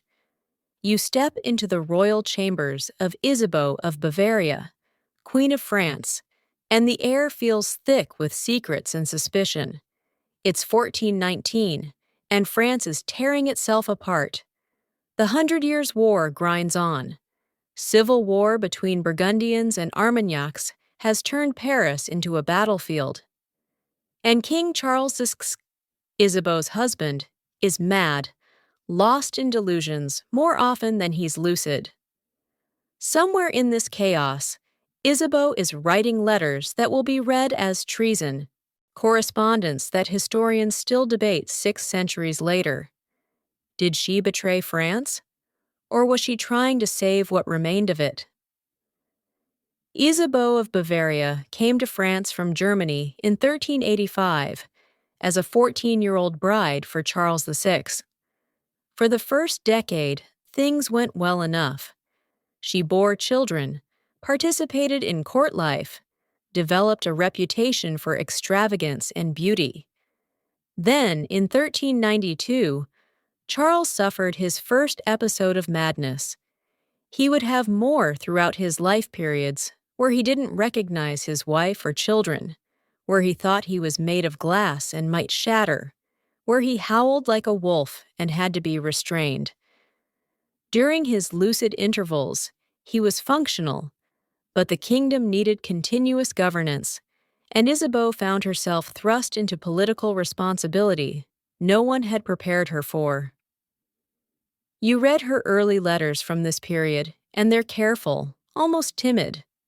She writes to her brother in Bavaria about the king's health, describing his illness in vague terms, requesting prayers. She corresponds with French nobles using formulaic language about maintaining peace and supporting the king's interests. She's learning politics in real time, surrounded by factions fighting for control, trying to protect her children's inheritance while not appearing to overreach her authority as queen consort. But as the years pass, and Charles' madness becomes chronic, Isabeau's letters grow bolder. By 1400, she's corresponding directly with the English about peace negotiations. She writes to French noble factions, trying to mediate their conflicts. She signs documents as regent when Charles is incapacitated. Her letters show her assuming power not because she wanted it, but because someone had to govern, and she was the only figure with enough legitimacy to attempt it. Historians still argue whether Isabeau was a patriot struggling under impossible circumstances or a traitor who sold out France to save herself. The controversy centers on the Treaty of Troyes in 1420, which disinherited her own son, the Dauphin Charles, in favor of Henry V of England marrying her daughter and inheriting the French throne. Isabeau's letters around this period are either brilliant diplomacy or catastrophic betrayal, depending on interpretation. You find a letter she wrote to Henry V in 1419, before the treaty was finalized. The language is complex, mixing flattery with veiled threats, expressing desire for peace, while reminding him of France's military capabilities even in civil war. She's negotiating from weakness. Paris is occupied. The Dauphin's forces control the south. Burgundian allies are unreliable, but she's trying to extract the best terms possible from a terrible situation. Whether those terms constitute reasonable compromise or treasonous surrender depends on whether you think France could have survived without them. Her correspondence with her son, the Dauphin, whom she was effectively disinheriting, reveals their relationship's breakdown. Earlier letters show maternal affection and political advice. Later letters grow cold, accusatory. She blames him for murdering the Duke of Burgundy in 1419, an assassination that pushed Burgundy into alliance with England and made peace negotiations nearly impossible. He blames her for abandoning him and France. Their letters become weapons in a propaganda war, each trying to justify their choices to noble audiences who would determine France's future. Some of Isabeau's letters focus on personal matters that illuminate her humanity beneath the political maneuvering. She writes about her younger children. She had 12, though several died young, expressing concern for their safety during Paris's violence. She corresponds with convents and churches, arranging prayers and donations. She writes about her health, her exhaustion, her fear. These personal notes appear alongside political content, showing how her roles as mother and queen constantly collided. The most controversial letters involve her relationship with Louis, Duke of Orléans, her husband's brother. Rumors circulated that they were lovers, that some of her children were actually Louis's. You find correspondence between them that's certainly warm, possibly flirtatious, but interpreting medieval letter conventions is tricky. Were they lovers conducting an affair through coded correspondence? Or were the letters simply following courtly love traditions that permitted elaborate expressions of devotion without physical relationships? 6 centuries later, it's impossible to know for certain, but the letters were used as propaganda against her, suggesting her children's legitimacy was questionable. You discover letters from Isabeau to various merchants and bankers about money. The French treasury was depleted by war, and she constantly needed funds for the royal household, for bribes to keep allies loyal, for military expenses. Some letters promise repayment from future tax revenues. Others offer jewels as collateral. A few suggest desperation, asking for loans on increasingly unfavorable terms. These financial letters show the practical reality behind political decisions. Sometimes she made choices not from grand strategy, but because there was literally no money to pursue alternatives. Her correspondence with Burgundian leaders is particularly complex. The Dukes of Burgundy were theoretically French vassals, but functionally independent, and their support was crucial. Isabeau's letters to them mix flattery, threats, and appeals to French unity. When they ally with England, her letters grow bitter, accusing them of betrayal. When she needs their support for the Treaty of Troyes, her tone shifts again, emphasizing shared interests and mutual benefits. She's constantly adjusting her approach based on shifting power dynamics. Some letters show Isabeau attempting to protect specific individuals during Paris's violence. She writes on behalf of servants, courtiers, even some nobles, asking that they be spared or released from imprisonment. These interventions didn't always work. Her authority is limited and contested, but she tried. These letters complicate simple narratives of her as purely self-interested. She used what power she had to help others, even while making larger decisions that remain morally ambiguous. You find a letter from 1422, after both Charles VI and Henry V had died within months of each other, leaving her infant grandson, Henry VI, as supposed king of both England and France. Isabeau writes to English regents governing in the child's name, still trying to influence policy, still attempting to shape outcomes. She's in her 50s now, exhausted by decades of crisis. But she continues writing letters because it's the only tool she has. Isabeau died in 1435, having lived long enough to see Joan of Arc's campaigns and the gradual French recovery that would eventually reverse the Treaty of Troyes and restore French independence. Her son Charles, whom she disinherited, became Charles VII and ruled successfully. Her reputation never recovered. French chronicles painted her as traitor and adulteress, blaming her for France's near destruction. But reading her actual letters, rather than others' descriptions of her actions, presents more complexity. You see a woman trying to govern during impossible circumstances, making choices between terrible options, using correspondence as her primary tool, because direct power was denied to her. Maybe she was a traitor. Maybe she was a pragmatist.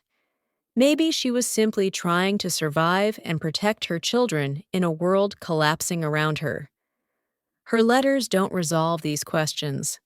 They just show her wrestling with them, one sealed document at a time.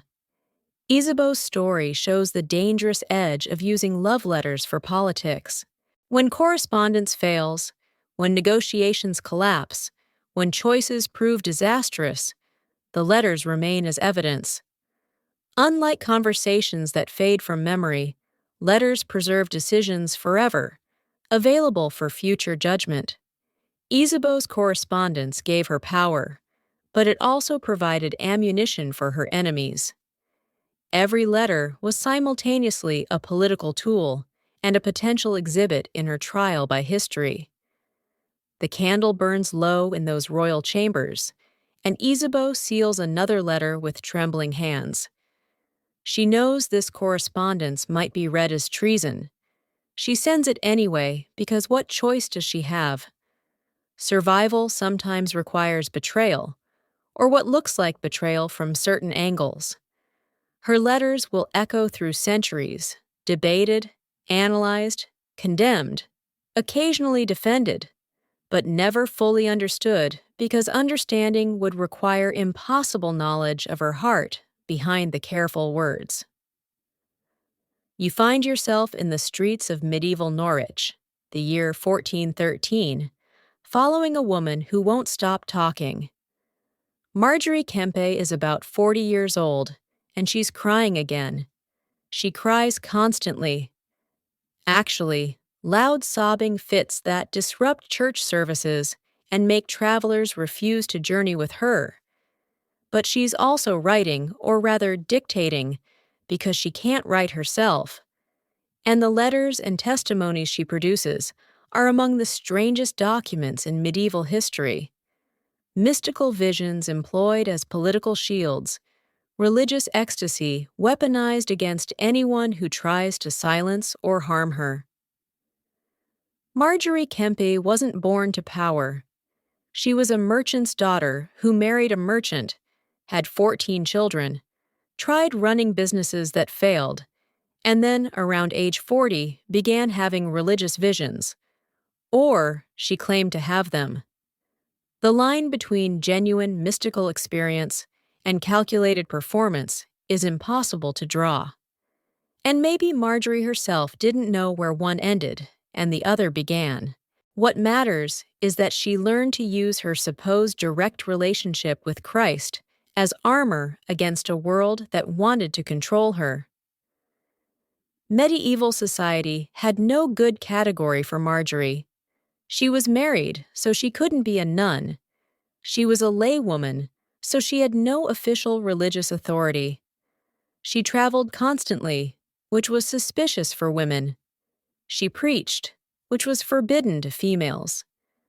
She wore white clothing associated with virginity, despite having borne 14 children.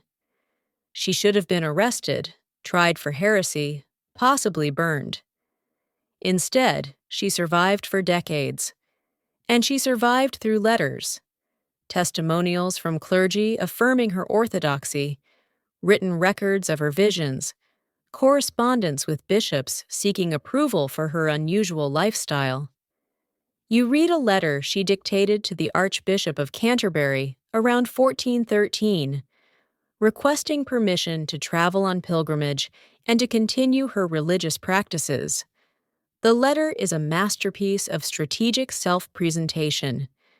She describes her visions in vivid detail, Christ speaking to her, the Virgin Mary appearing to her, saints offering guidance.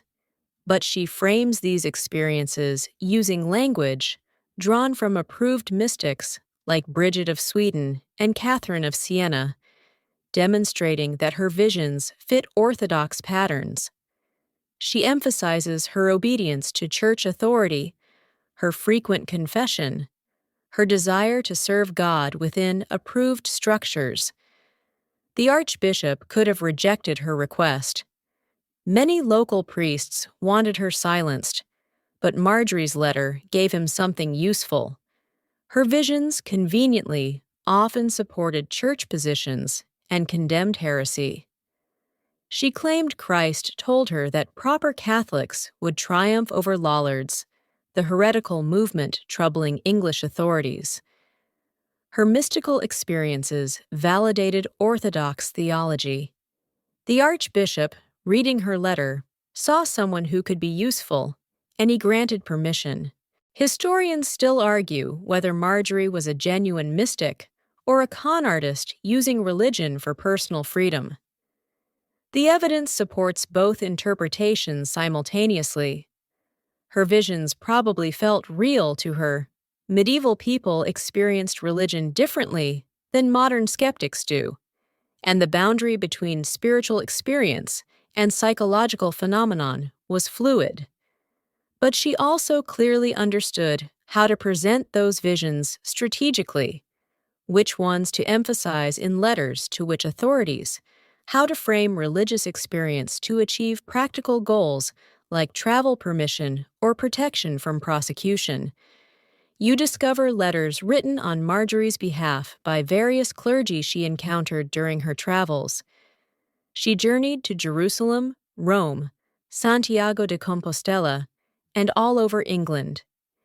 In each place, she sought out important religious figures and persuaded them to write testimonials affirming her orthodoxy and holy nature. These letters functioned like passports, allowing her to continue traveling, providing evidence she could present when local authorities questioned her. She collected them systematically, building a dossier that protected her from accusations of heresy or inappropriate behavior. One particularly interesting letter comes from Dame Julian of Norwich, a genuine mystic and anchorite who lived sealed in a cell attached to a church. Marjorie visited Julian and received counseling. While the letter isn't from Julian directly, anchorites didn't typically write such things. References to this meeting appear in testimonials others wrote for Marjorie. She name-dropped Julian, using the established mystic's reputation to validate her own claims. This was networking through correspondence, building legitimacy by association. Marjorie's use of letters as defense becomes most clear during a heresy trial in 1417. She was arrested and accused of Lollardy, the heresy that rejected church hierarchy and argued for direct access to Scripture. The charges were serious, people burned for less.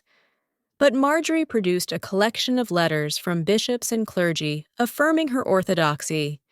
She quoted from memory passages of her dictated visions that condemned exactly the heresy she was accused of supporting. The letters became her legal defense, documentary evidence that powerful men had examined and approved her religious practice.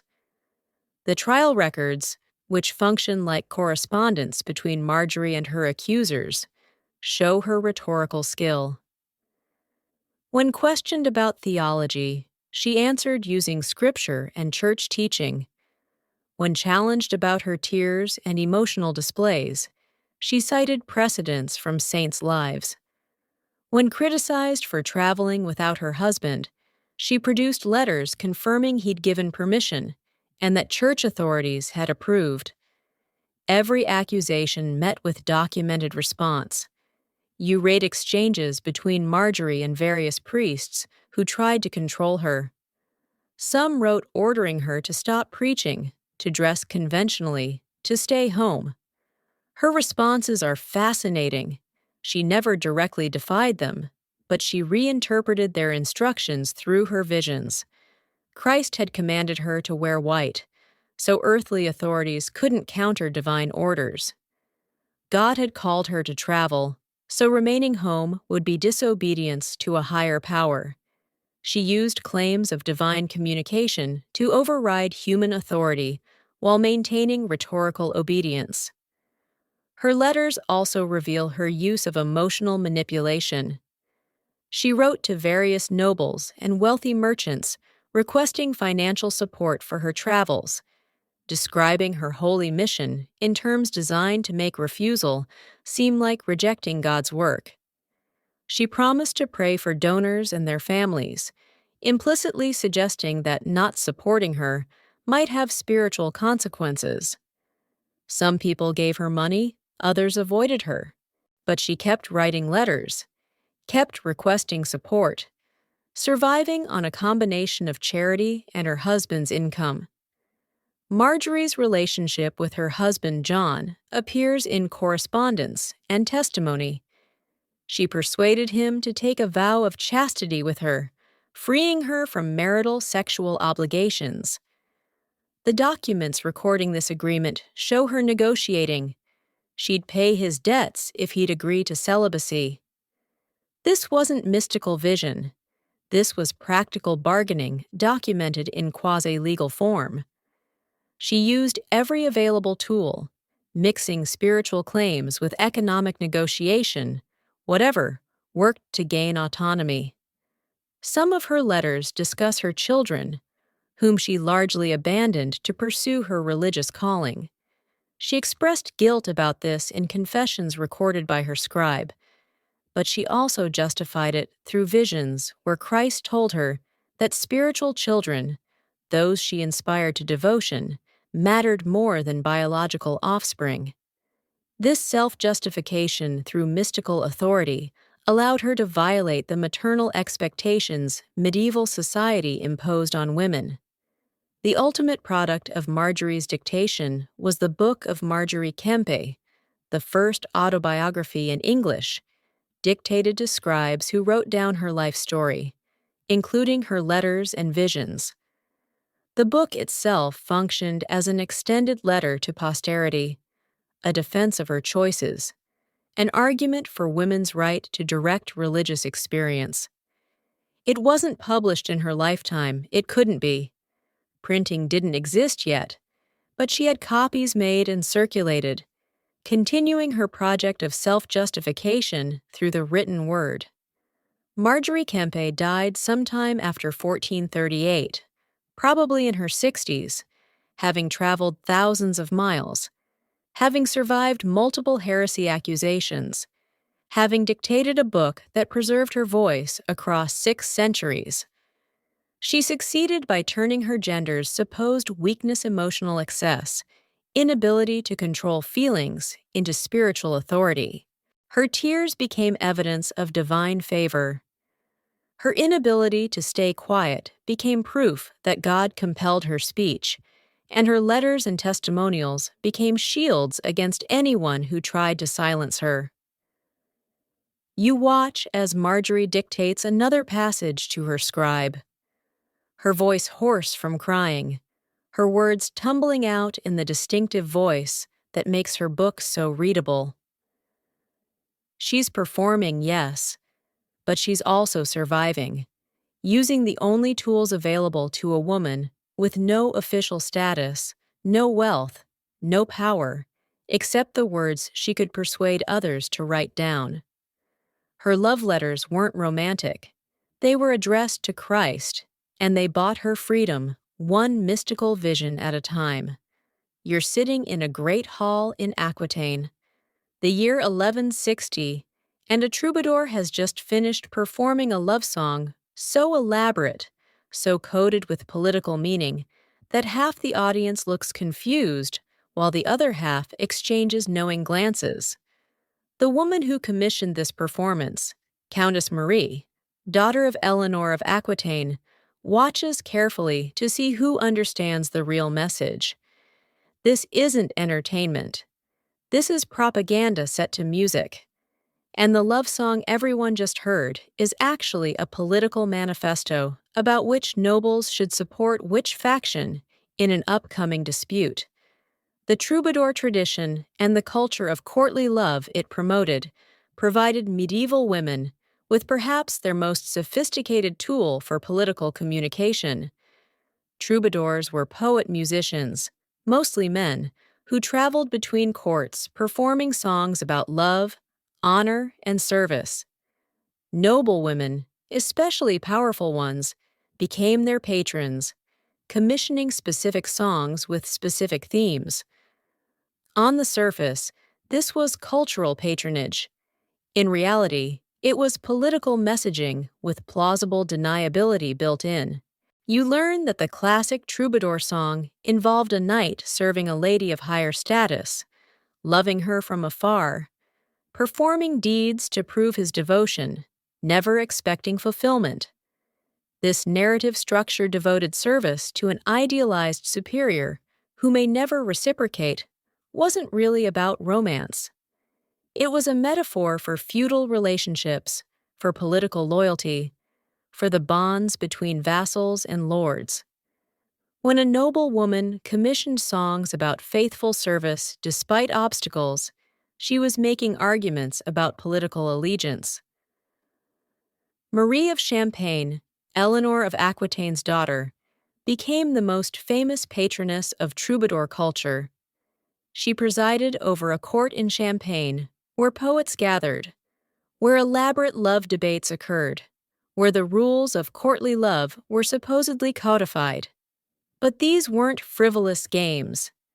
You read descriptions of these courts of love, and they're actually discussing real political questions, disguised as romantic scenarios. When Marie's court debated whether a woman could love two men simultaneously, they were really discussing whether a noble could pledge loyalty to two different lords, a pressing political question in an era of competing allegiances. Historians still argue whether courts of love actually existed as formal institutions or were literary inventions. Evidence suggests something in between, informal gatherings where nobles discussed politics through the safe metaphor of romance. Marie definitely patronized troubadours and poets, and those artists definitely produced work that served her political interests. Whether this happened in formal court sessions or through individual commissions matters less than the result: a cultural movement that allowed women to sponsor political messages. You discover how the commissioning process worked. A noble woman would meet privately with a troubadour, explaining what theme she wanted emphasized. She might request a song praising loyalty through hardship, a message to allies that she expected continued support despite current difficulties. Or a song about love betrayed a warning about a noble who'd switched sides. Or a song celebrating a lady's wisdom and justice, propaganda enhancing her own reputation. The troubadour would compose the piece, perform it at feasts and gatherings, and the message would spread without being attributable to the patron. The beauty of this system was its deniability. If someone objected to a song's political implications, the patron could claim she simply appreciated the artistry, that any political interpretation was the listener's imagination. The troubadour might say he composed freely, not at anyone's direction. But everyone understood how patronage worked. Troubadours needed noble support to survive, and they wrote songs that pleased their patrons, or they didn't eat. Some troubadours were noble women themselves. You meet Beatriz de Dia, Countess of Dia, who composed songs in her own voice about desire, betrayal, and service. Her songs sound personal, expressing a woman's perspective on love and longing, but they also work as political commentary. When she writes about a knight who doesn't appreciate her worth, is she discussing romance or a vassal who switched allegiance? When she describes longing for someone who remains distant, is that personal feeling or political isolation? The ambiguity is the point. You find correspondence between Marie of Champagne and various troubadours she patronized, negotiating terms of service. These letters discuss payment, performance schedules, themes for new compositions, their business documents, revealing that artistic patronage was a commercial transaction. Marie paid for specific content, and troubadours delivered. Some letters show her critiquing compositions, requesting revisions, suggesting different emphases. She was editing the propaganda she'd commissioned. The themes in troubadour songs directly paralleled political concerns of the era. Songs about obstacles keeping lovers apart reflected the reality of complicated allegiances preventing open alliances. Songs about secret love mirrored covert political partnerships. Songs praising feminine wisdom and judgment supported women's claims to exercise authority. Each popular motif had political application, and savvy listeners understood both levels simultaneously. Religious crusading songs offered another vehicle for political messaging. When Eleanor of Aquitaine commissioned songs celebrating Crusaders' devotion, she was supporting her husband, Henry II's policies, and also elevating her own status as wife of a crusading king. When other noble women commissioned songs criticizing crusades' costs, they were expressing opposition to taxation and military levies without directly challenging royal authority. The crusade love song became a way to discuss foreign policy. You discover cases where competing noble women commissioned dueling songs, essentially conducting debates through troubadours. One patron would sponsor a song praising unconditional loyalty. A rival would commission a response, arguing that loyalty must be earned through just treatment. The songs would be performed at the same courts, and nobles would take sides, aligning themselves with one position or the other. These were political debates conducted through artistic proxy. The geographical spread of troubadour songs functioned like modern media distribution. A song composed in Aquitaine might be performed in Champagne, Toulouse, and Barcelona within months. Troubadours traveled constantly, carrying songs between courts, spreading their patrons' messages across regions. This created something like a propaganda network, allowing powerful women to broadcast their perspectives far beyond their immediate territories. Some songs included specific musical or lyrical codes that only certain audiences would recognize. A particular melodic phrase might reference an older song associated with a specific family or cause. A word repeated at unusual intervals might create an acrostic message. These techniques added additional layers of meaning, accessible only to educated listeners familiar with musical traditions, creating messages within messages. The relationship between troubadour culture and letter writing was symbiotic. Women would write letters to allies referencing specific songs. Knowing recipients would understand the allusions. A letter mentioning that the song of the faithful knight resonates in our hall told the recipient that the sender remained loyal to their alliance. Letters could also commission new songs from distant troubadours, spreading patronage networks across Europe. You watch as another troubadour performs in the Aquitanian Hall, this one singing about a garden where true lovers meet despite others trying to keep them apart. The Countess smiles slightly. The garden is a neutral territory where rival nobles might negotiate. The lovers are political factions seeking alliance. The obstacles are competing interests trying to prevent that alliance. Everyone in the hall who matters understands. Everyone else just enjoys a pretty song about romance. Marie of Champagne eventually commissioned the romance Lancelot, the Knight of the Cart, from the poet Chrétien de Troyes. The story of a knight's devoted service to Queen Guinevere became one of the most influential narratives in Western literature. But it also served Marie's immediate purposes, celebrating women's authority, validating female judgment, arguing that true nobility comes from service to worthy ladies. The romance was entertainment, cultural achievement, and political argument simultaneously, exactly like the troubadour songs it drew from. The troubadour tradition declined in the 13th century as political structures changed and new literary forms emerged. But while it lasted, it gave medieval women something remarkable: the ability to commission public political statements through artistic patronage, to shape cultural conversations, to influence opinions across wide territories. The love songs weren't about love, or not only about love, they were about power, and the women who paid for them understood exactly what they were buying.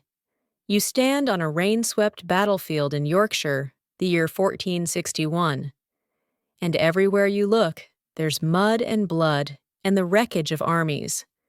This is the Battle of Towton, possibly the bloodiest battle ever fought on English soil. And somewhere miles away in a castle, Margaret of Anjou is writing letters. She's been writing for years now, desperate letters, angry letters, strategic letters, letters that moved armies and shifted allegiances. She's Henry VI's queen, but her husband is useless, prone to complete mental collapse. So Margaret has spent the past decade fighting the Wars of the Roses with the only weapons she has: words, determination, and fury. Margaret of Anjou came to England from France in 1445 as a 15-year-old bride for Henry VI. She brought no dowry. The marriage was a peace gesture during the 100 Years' War, which meant she started with political debts and no resources. For the first few years, she seemed like a conventional queen consort, bearing one son, participating in court life. Then Henry suffered his first mental breakdown in 1453, and suddenly Margaret was governing England because someone had to, and there was no one else. You read her early letters from this period, written to nobles across England, and they're carefully balanced between authority and deference. She signs documents as regent, but phrases her commands as requests, acknowledging that as a woman and a foreigner, her authority is contested. She writes about governing in her husband's name, about protecting her infant son's inheritance, about maintaining stability until the king recovers. She's trying to build legitimacy through correspondence, demonstrating competence, proving she can be trusted with power. But Richard, Duke of York, had his own claim to the throne, and he didn't accept Margaret's authority. The Wars of the Roses began as political maneuvering, turned into armed conflict, and eventually became the dynastic catastrophe that killed much of England's nobility. Margaret found herself commanding the Lancastrian faction, defending her husband's throne and her son's inheritance against Yorkist armies. And she did this largely through letters, recruiting nobles to her cause, coordinating military movements, conducting diplomacy with France and Scotland, managing finances. Her correspondence from the 1450s shows her learning military strategy through writing. She exchanges letters with commanders about troop positions, supply lines, defensive fortifications. She writes to allies, requesting men and money, making promises about rewards after victory. She corresponds with enemies, sometimes offering reconciliation, sometimes delivering threats. Her letters become increasingly direct, less concerned with feminine modesty, more focused on effective communication. War didn't allow time for elaborate courtesy. Historians still argue whether Margaret was a heroic defender of her family's rights or a power-hungry foreigner who prolonged a destructive civil war. She certainly made enemies' contemporary chronicles, mostly written by Yorkist supporters after their eventual victory, portray her as a she-wolf, an unnatural woman wielding power that should belong to men. But reading her actual letters, rather than her enemies' characterizations, presents a different perspective. She's fighting for her son's inheritance against nobles, trying to seize the throne through force. What else should she have done? Surrendered quietly? You discover a letter she wrote to her uncle Charles VII of France in 1460, requesting military aid. The letter is a masterpiece of diplomatic writing.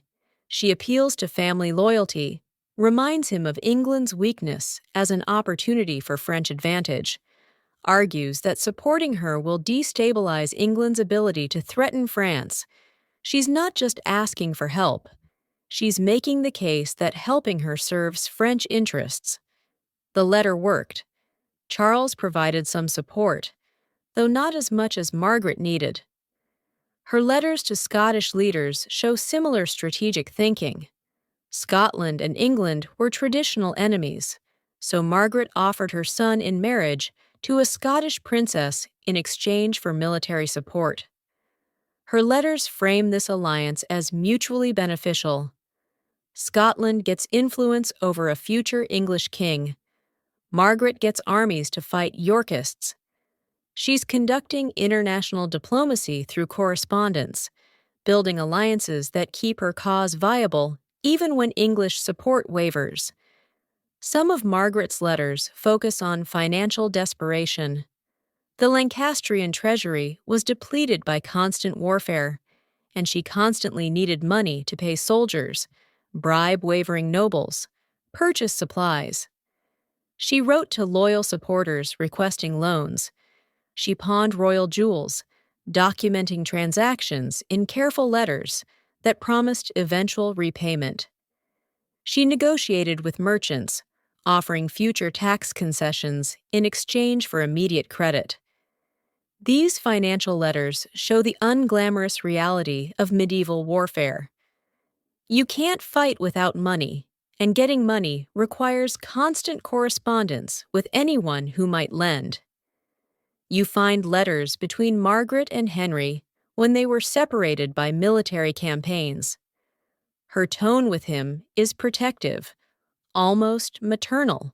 She reports on their son's health and education, describes military situations in simplified terms, reassures him that everything will be fine. Henry's mental fragility meant Margaret had to manage him as well as everything else, and her letters to him show the exhausting emotional labor of keeping a mentally ill husband functional enough to serve as a figurehead while she actually governed. Her correspondence with nobles who switched sides is particularly interesting. Some men fought for Lancaster, then York, then Lancaster again as fortunes shifted. Margaret's letters to these turncoats mix forgiveness with implicit threat. She'll accept their renewed loyalty, but she remembers their betrayal. Other letters are harsher, denouncing former allies who joined York as traitors. She understood that in civil war, today's enemy might be tomorrow's necessary ally. So correspondence had to balance principle with pragmatism. The Battle of Towton in 1461 was catastrophic for Lancaster. Margaret's forces were crushed, thousands died, and she fled north with Henry and their son. But even in defeat, she kept writing letters. You read her correspondence from exile in Scotland and France, still trying to organize resistance, still rallying supporters, still refusing to accept York's victory as final.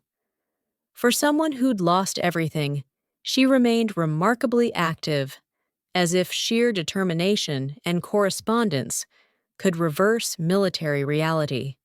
Her letters from this period show physical hardship. She writes about traveling through winter storms, about poverty forcing her to seek shelter in humble houses, about being robbed by bandits. The Queen of England, daughter of French nobility, was living like a refugee, and her letters document this degradation without self-pity. She described circumstances matter-of-factly, always pivoting to strategy. Despite hardships, here's what we must do next.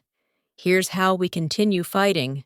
Margaret launched multiple invasion attempts from Scotland and France through the 1460s, each coordinated through letters to supporters in England who might rise in rebellion when she landed. Some attempts gained temporary success before being crushed. Others failed immediately, but she kept trying, kept writing, kept fighting for 14 years until 1471, when her son Edward was killed at the Battle of Tewkesbury. With Edward dead, Henry already murdered in the Tower of London, there was nothing left to fight for. You read her final letters from English captivity before she was ransomed and returned to France. The tone is defeated, exhausted. She writes to French relatives requesting help securing her release, describes her poverty and isolation. The fierce warrior queen who commanded armies has become a broken woman begging for rescue. She was ransomed in 1475 and returned to France, where she lived in poverty until her death in 1482, her pensions unpaid, most of her possessions sold. Margaret of Anjou's letters trace an arc from teenage bride to warrior queen to defeated exile. They show a woman who fought with every tool available: diplomacy, alliance building, military command, all conducted primarily through correspondence, because medieval warfare required communication across distances. Her enemies called her unnatural for wielding power, but she would have countered that defending her child's inheritance was the most natural thing a mother could do. The rain continues falling on that Yorkshire battlefield as thousands of corpses slowly disappear into mud. Somewhere, Margaret is sealing another letter, sending another messenger, continuing a fight she's already lost but doesn't yet know it. Her correspondence will outlast her armies, preserving her voice even after her cause dies, proving that women could command, could fight, could refuse to surrender quietly even when every convention said they should. You're standing in a shadowy corridor of a French chateau, the year 1385, watching a servant slip a letter into a nobleman's chambers. This isn't official correspondence delivered by announced messenger. This is something darker, an anonymous letter designed to destroy a reputation, forge scandal, ruin a marriage. The medieval love letter could be a weapon as easily as a shield, and women who understood coded correspondence also understood how to weaponize it against enemies. Not all medieval women's letters were noble defenses of family interests or clever political maneuvering. Some were poison, deliberately crafted to harm. Anonymous letters accusing women of adultery could destroy marriages and disinherit children. Forged love letters could create evidence of affairs that never happened. Stolen correspondence could be edited and recirculated to change meanings entirely. The same techniques that protected women could be turned against them, and the psychological warfare conducted through letters was sometimes more devastating than physical violence. You discover a case from 1350s Italy where a noblewoman's enemies fabricated love letters, supposedly from her, to a knight who wasn't her husband. The forged letters were explicit, describing physical intimacy in detail that medieval people would recognize as genuine passion. The forgeries were distributed to her husband, her father, key political allies. The scandal nearly destroyed her. Divorce proceedings began, her children's legitimacy was questioned, her family's political position weakened.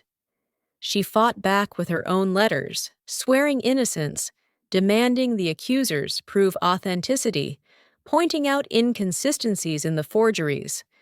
The case dragged on for years, unresolved, her reputation permanently damaged, even though she may have been completely innocent. Historians still argue how common forgery was versus how often women claimed forgery to escape consequences of real affairs. The evidence is ambiguous by design. Successful forgeries were meant to be indistinguishable from genuine letters. Some accusations were certainly false, others probably true but denied. The impossibility of certainty was part of what made forged letters so dangerous. Once doubt was introduced, proving innocence became nearly impossible. Anonymous letters were another dark art. You read about noble women receiving unsigned warnings about their husbands' infidelities, their allies' betrayals, their servants' theft. Some warnings were genuine, from friends who couldn't risk being identified. Others were malicious, designed to create suspicion and conflict. A woman receiving an anonymous letter about her husband's affair faced impossible choices: investigate and risk destroying her marriage over lies, or ignore it and possibly remain deceived. Either way, the anonymous letter had achieved disruption. Some women became expert at this dark correspondence. You meet a Burgundian noblewoman from the 1420s who maintained elaborate networks of servants and spies, gathering information about rivals and then deploying it through carefully crafted anonymous letters. She'd send a letter to a man suggesting his wife was unfaithful, including just enough accurate detail about the wife's movements to make the accusation plausible. When the marriage destabilized, the noble woman would position herself to benefit, perhaps arranging her daughter's marriage to the man once he divorced, or forming a political alliance with his family once they were weakened by scandal. The mechanics of anonymous correspondence required care. Handwriting could identify writers, so anonymous letters were often dictated to servants who could be threatened into silence or who couldn't read what they were writing. Messengers had to be carefully chosen, loyal enough not to reveal their employer, expendable enough that their word wouldn't be believed if they did talk. Seals were avoided since they identified senders, or fake seals were used to implicate innocent parties. You discover blackmail letters where women who possessed compromising correspondence from others threatened exposure unless demands were met. A noble woman who'd intercepted letters between her husband and his mistress might threaten to send copies to the mistress's husband unless political concessions were made. A woman who possessed letters revealing an ally's secret negotiations with enemies could threaten exposure to maintain that ally's loyalty. The threat was often more valuable than actual exposure. Once letters were revealed, the leverage disappeared. Some of the cruelest letters were sent to women in convents from families who'd forced them there. You read correspondence from a father to his daughter, whom he'd sent to a convent to avoid paying dowry for her marriage. His letters alternated between piety, assuring her that religious life was her true calling, and threats reminding her that attempting to leave would bring family retribution. These weren't anonymous or forged, but they were weapons nonetheless, psychological tools to keep women confined against their will. Intercepted correspondence created its own category of epistolary violence. Messengers could be bribed or ambushed, letters stolen, contents revealed. Some women learned their husbands were reading their supposedly private correspondence to family members. Others discovered that servants were selling copies of letters to enemies. The betrayal of correspondence created paranoia. If letters weren't safe, what communication was? This insecurity served those in power, making women hesitant to organize resistance or coordinate with allies. You find cases where intercepted letters were real, but context was removed to change meaning. A woman's letter discussing military matters might be presented as evidence of treason when actually she was reporting information her husband had requested. A letter using courtly love language with a male correspondent might be shown to a husband as proof of an affair when actually it was conventional friendship. The interpretation of letters became a battleground, with enemies weaponizing ambiguity. Some women learned to protect themselves by writing in layers, creating surface meanings that were innocuous if intercepted, while hiding real messages for intended recipients. But this defensive coding created new vulnerability. If both versions were revealed together, it proved deception, even if the hidden content was innocent. The very act of encoding could be presented as evidence of a guilty conscience. Suicide letters represent perhaps the darkest category. You read about women in impossible situations, forced marriages to cruel men, political circumstances threatening their children, scandals destroying their reputations, who wrote final letters before taking their own lives. Some letters were accusations, blaming specific people for driving them to desperation. Others were pleas for family members to protect surviving children. A few were political statements, framing self-destruction as protest against injustice. These letters haunt archives, preserving final thoughts from women who saw death as preferable to continued living under medieval constraints. Not all dark correspondence was intentionally malicious. You discover letters sent with good intentions that caused disaster through misunderstanding. A mother's warning letter about her daughter's husband arrived too late, after violence had occurred. A friend's advice letter was misinterpreted, causing conflict instead of resolving it. A carefully coded message was decoded wrong, leading to military disaster. The potential for catastrophic miscommunication meant every letter carried risk, even those written with love. The legal status of letters made them particularly dangerous. In medieval courts, letters could be presented as evidence, but authentication standards were weak. A husband claiming his wife's letter proved adultery faced little burden of proof. A noble accusing another of treason based on intercepted correspondence had the advantage of written documentation. Women who excelled at correspondence created archives that could later be used against them. You watch as that anonymous letter is discovered in the nobleman's chamber. He reads it, face darkening. The letter claims his wife has been corresponding secretly with his rival, planning to betray him. Is it true, partially true, complete fabrication? He'll probably never know for certain, but the seed of doubt is planted. Somewhere, the letter's author, whose identity he'll never discover, has achieved her goal. A marriage is poisoned, a political alliance weakened, and nothing can be traced back to her. The dark side of medieval women's correspondence reveals that literacy and communication skills could serve any purpose, noble or cruel.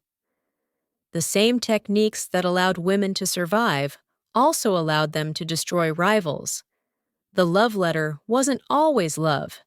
Sometimes it was war conducted in ink, concealed with wax, leaving casualties as real as any battlefield, but much harder to count.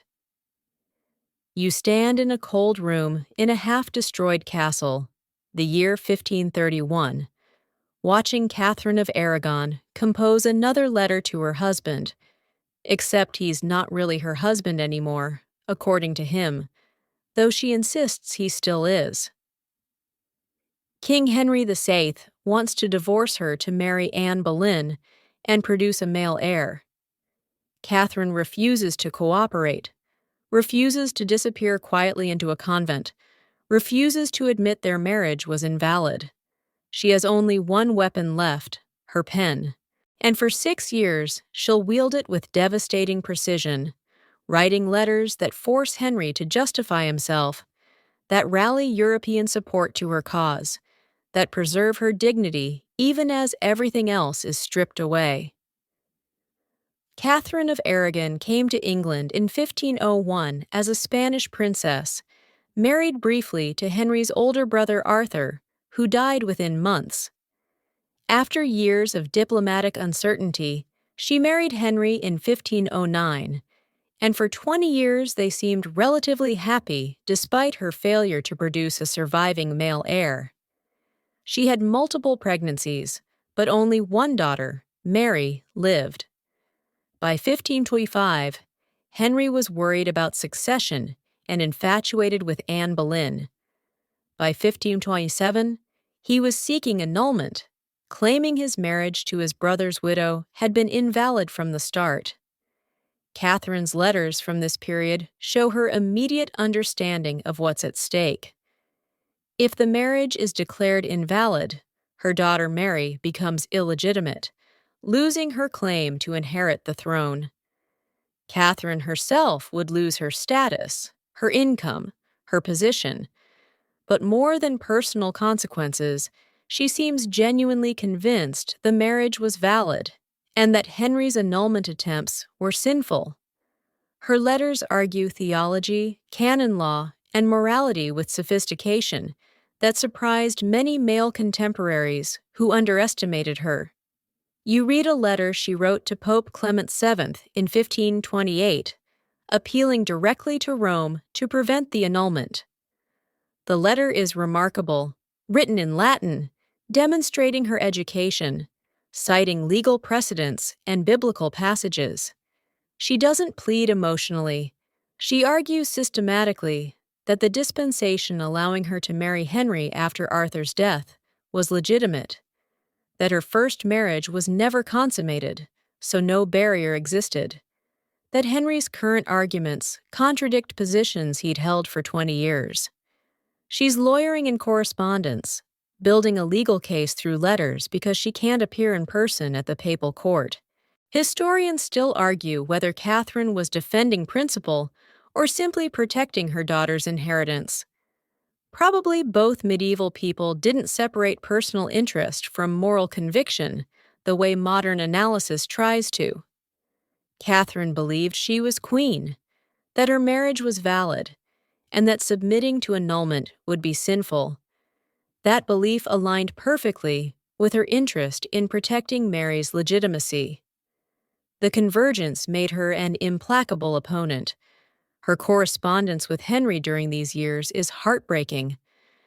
Early letters still address him as my lord and husband, expressing love and bewilderment at his changed feelings. She writes about their years together, their daughter, the vows they took.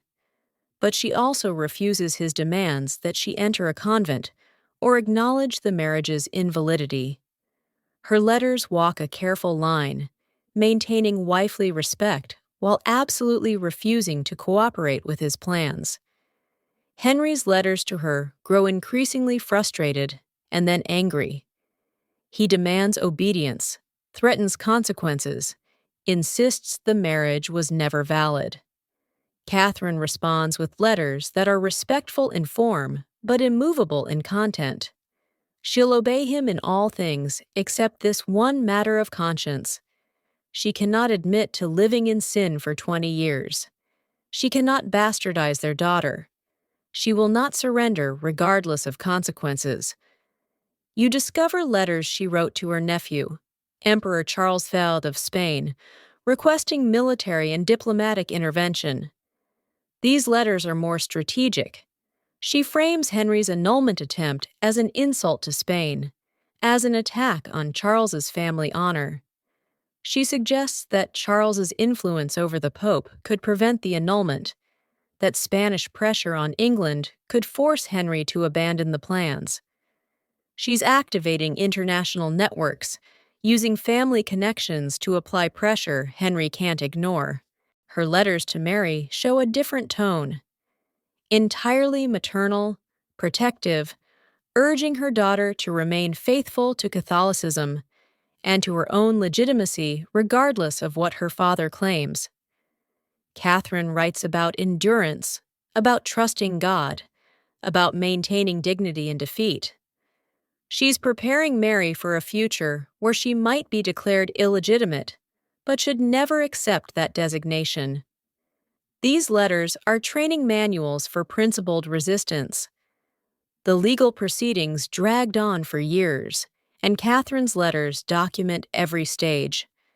When the case was called at Blackfriars in 1529, she appeared personally, one of her few opportunities for direct action rather than correspondence.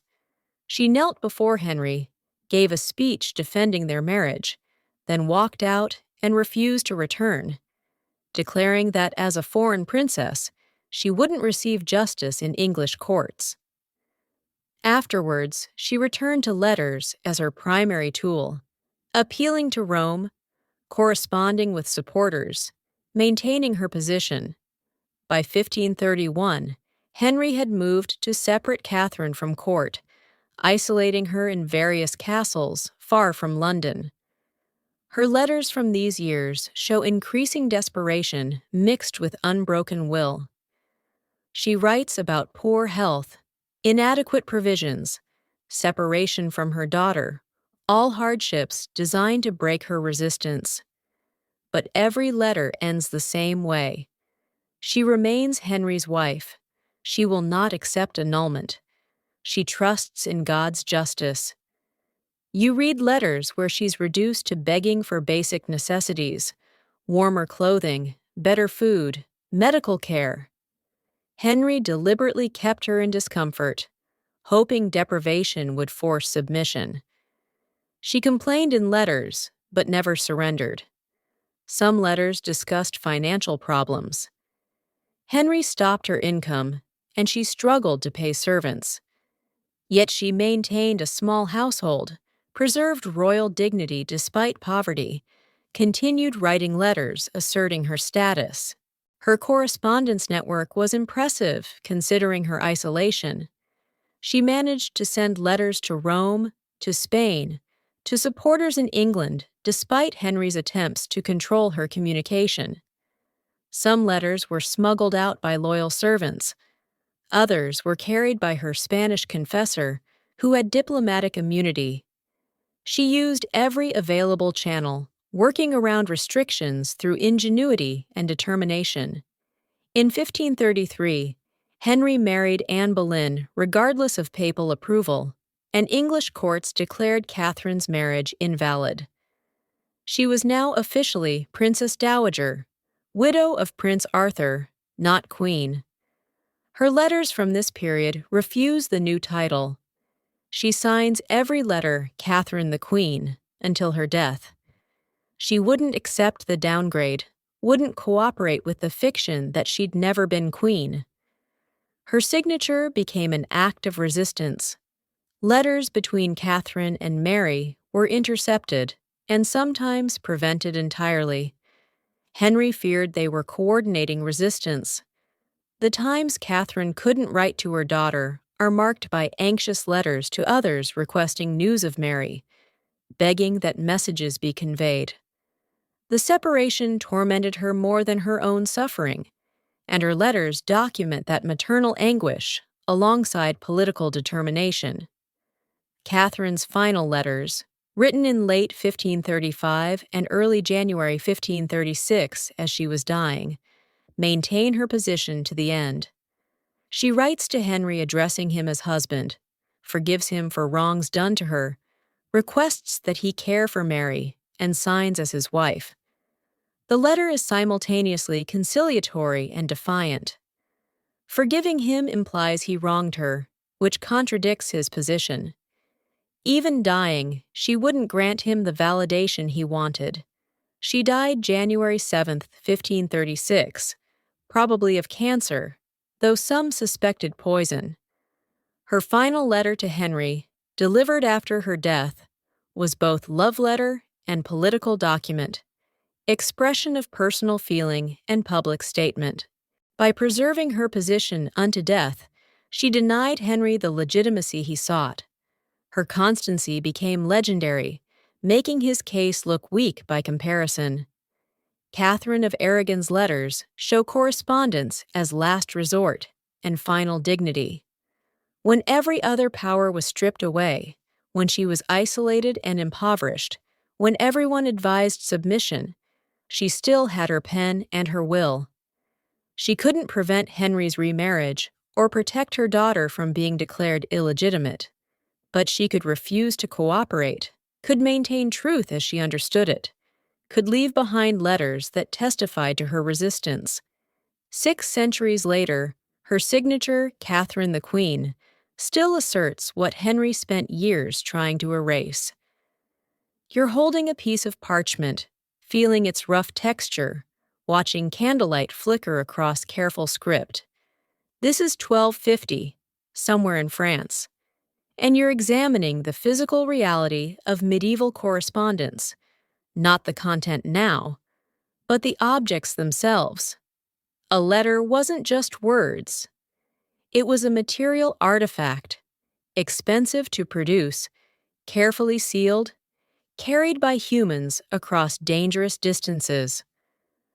Understanding how medieval women's letters actually worked as physical objects reveals why correspondence mattered so much and why it remained risky no matter how carefully coded.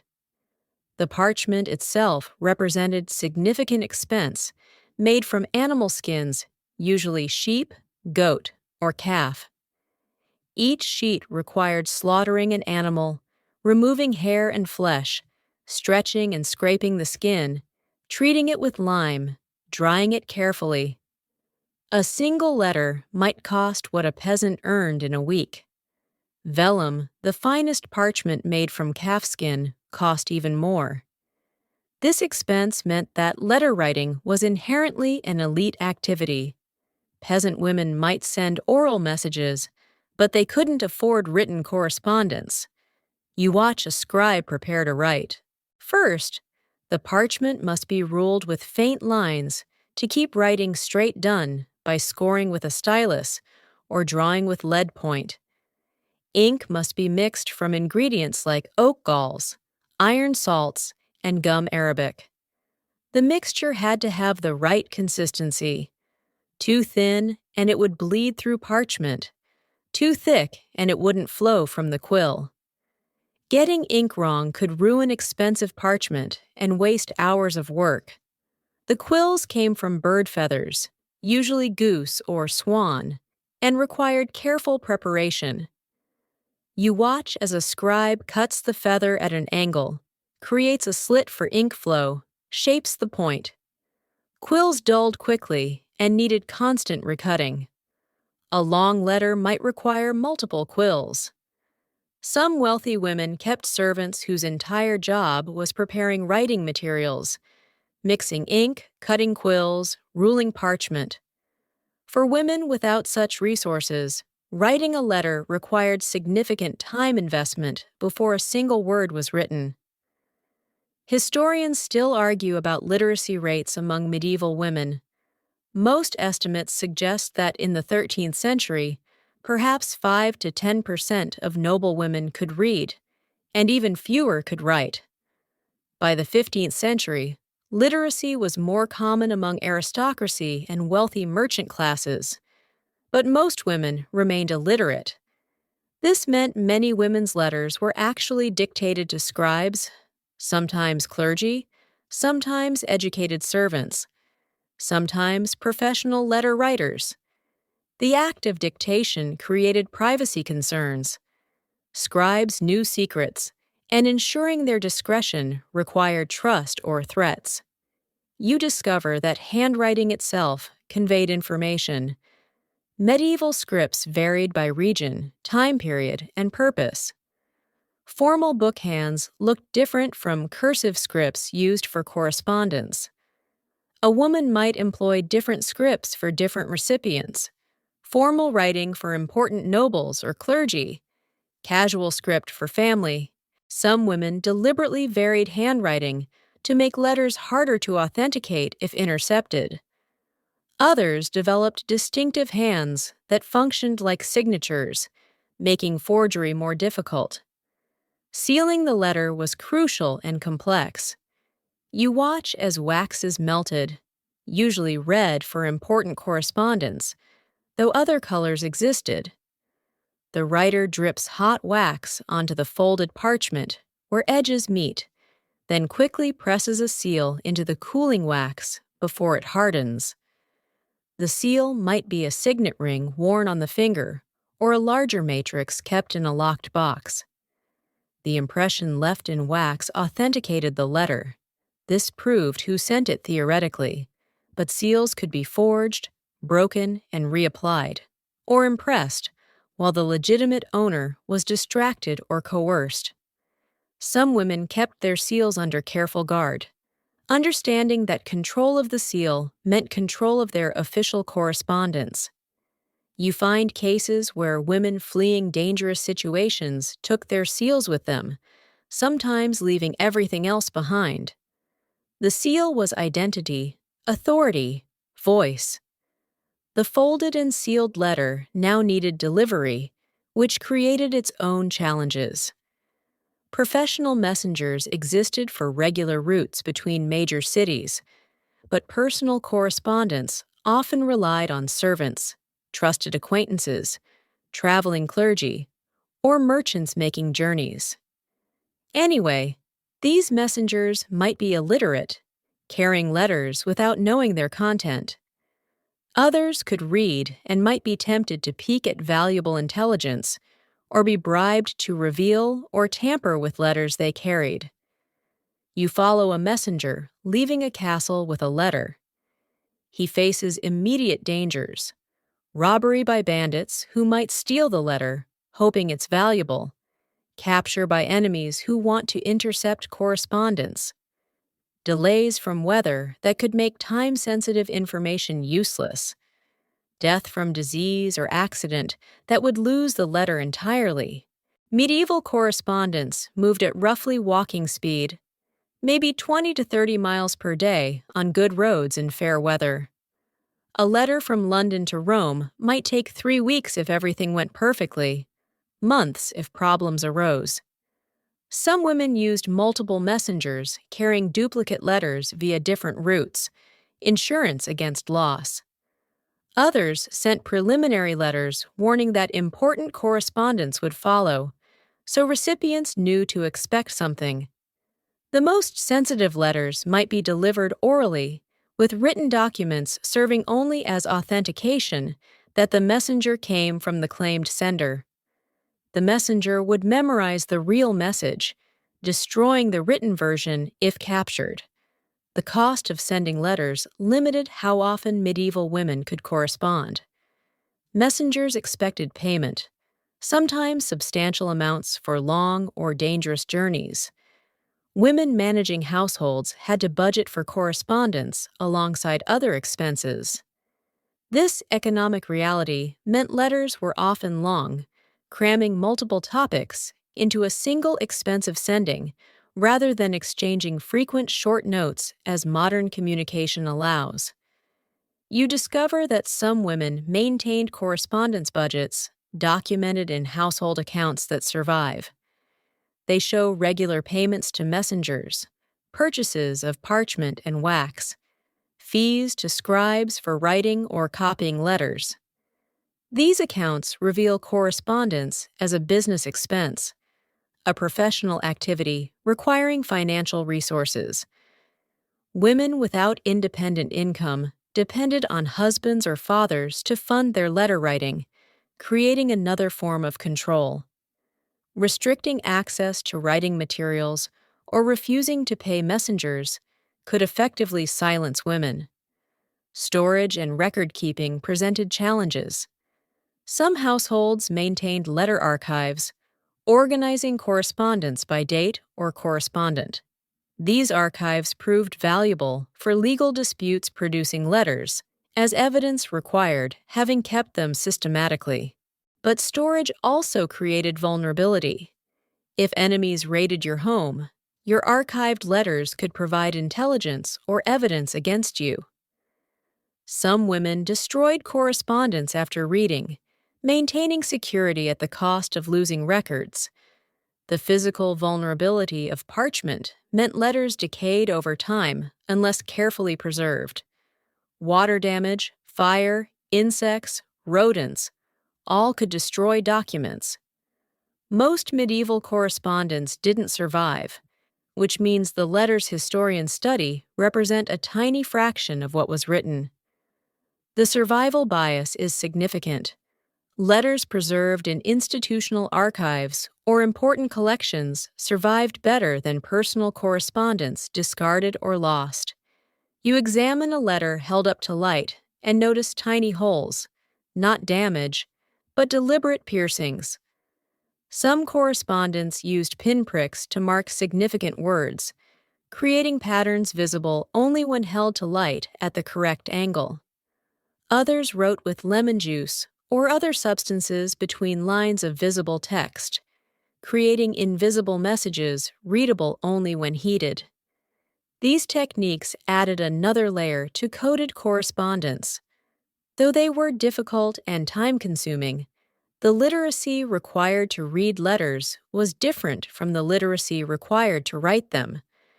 Some women could read but not write, relying on dictation for outgoing correspondence while reading incoming letters themselves. Others could do neither and required servants or clergy to read letters aloud. This created privacy problems. How much did you trust the person reading your supposedly personal correspondence? You watch as a woman receives a letter. She examines the seal first. Is it intact? If broken, someone has read this before it reached her. Is the impression correct? If wrong, this might be forgery. She feels the parchment quality. She opens it carefully, preserving the seal in case she needs to prove authentication later. She reads, perhaps with a servant nearby, holding a candle for better light. After reading, she must decide, keep this for records, destroy it for security, or send a reply immediately while the messenger waits. The mechanics of medieval messaging shaped what could be communicated. The expense, risk, and time involved meant letters carried weight. You didn't write casually about trivial matters. Every letter represented significant investment and risk. This gave correspondence gravitas. When a medieval woman wrote a letter, both sender and recipient understood the seriousness of communication requiring such effort. The physical reality of letters meant they were objects as much as texts. They could be treasured, displayed, used as talismans. Some women kept letters from deceased loved ones, the parchment becoming a relic of the relationship. Others wore sealed letters as jewelry or amulets, the unread contents mattering less than the object's origin. The materiality of medieval correspondence created emotional attachment modern digital communication rarely achieves. You stand in a library vault the present day, wearing archival gloves as you carefully turn pages of a medieval manuscript. These are letters hundreds of years old, fragile, fading. You're reading words written by women whose names most people have never heard, whose lives are reduced to these surviving fragments of parchment. The ink has browned, the parchment has yellowed, but the voices remain, speaking across centuries about love and power, survival and resistance, hope and desperation. The legacy of medieval women's love letters isn't simple or comfortable. These documents reveal both courage and cruelty, brilliant strategy and desperate expedients, genuine affection and cynical manipulation. The women who wrote them weren't heroines or villains, but humans navigating impossible circumstances with the limited tools available. They used correspondence to claim power in a world designed to deny them agency, to speak when they were supposed to remain silent, to act when they were supposed to submit passively.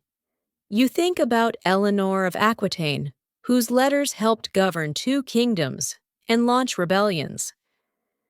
Do you remember how she wrote from prison, maintaining political networks even when physically constrained? Her correspondence proved that walls couldn't completely contain a woman with literacy, connections, and unbreakable will.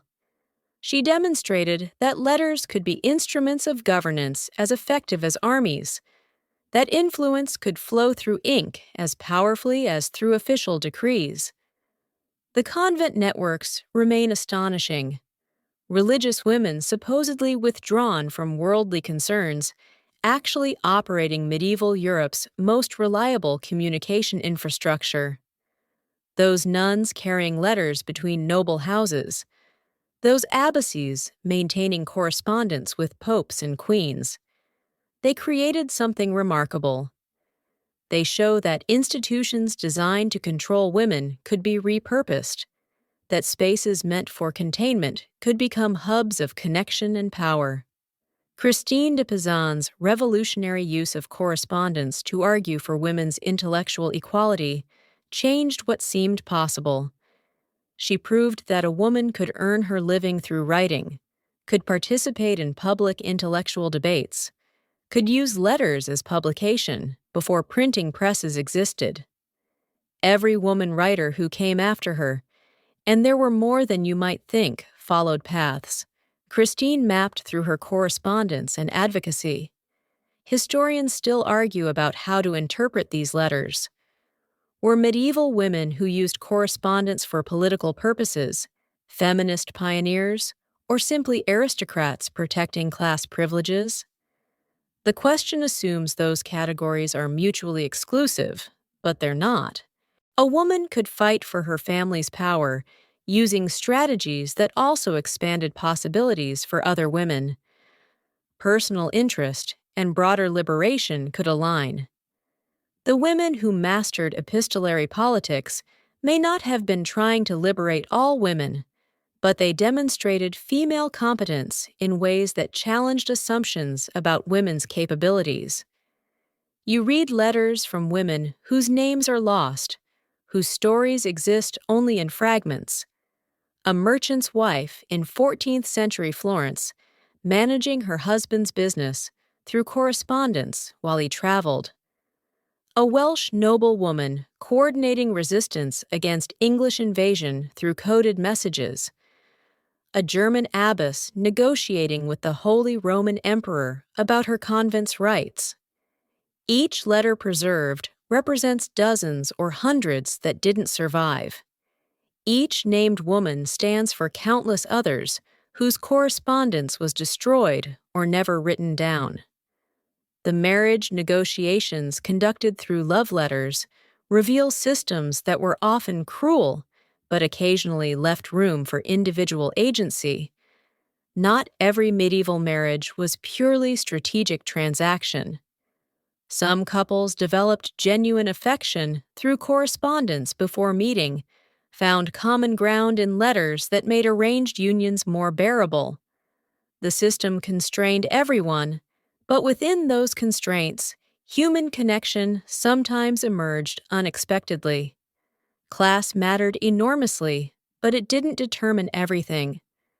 the techniques medieval women developed for coded correspondence, for hiding political content within personal letters, influenced how later generations communicated. Renaissance women writers, Enlightenment salons, Victorian campaigners for women's rights, all inherited traditions of using correspondence strategically, of networking through letters, of employing coded language when direct speech was dangerous. The medieval love letters' political legacy extends far beyond the Middle Ages. Modern readers sometimes romanticize medieval correspondence, imagining it as more authentic or meaningful than digital communication. But medieval letters were often as calculated and strategic as any modern email, written with awareness of multiple audiences, carefully crafted to achieve specific effects. The medium was different, but human nature, the mix of genuine feeling and strategic calculation, remained constant. You turn to a letter from a woman whose name you can barely pronounce, written in a language you struggle to read even with translation.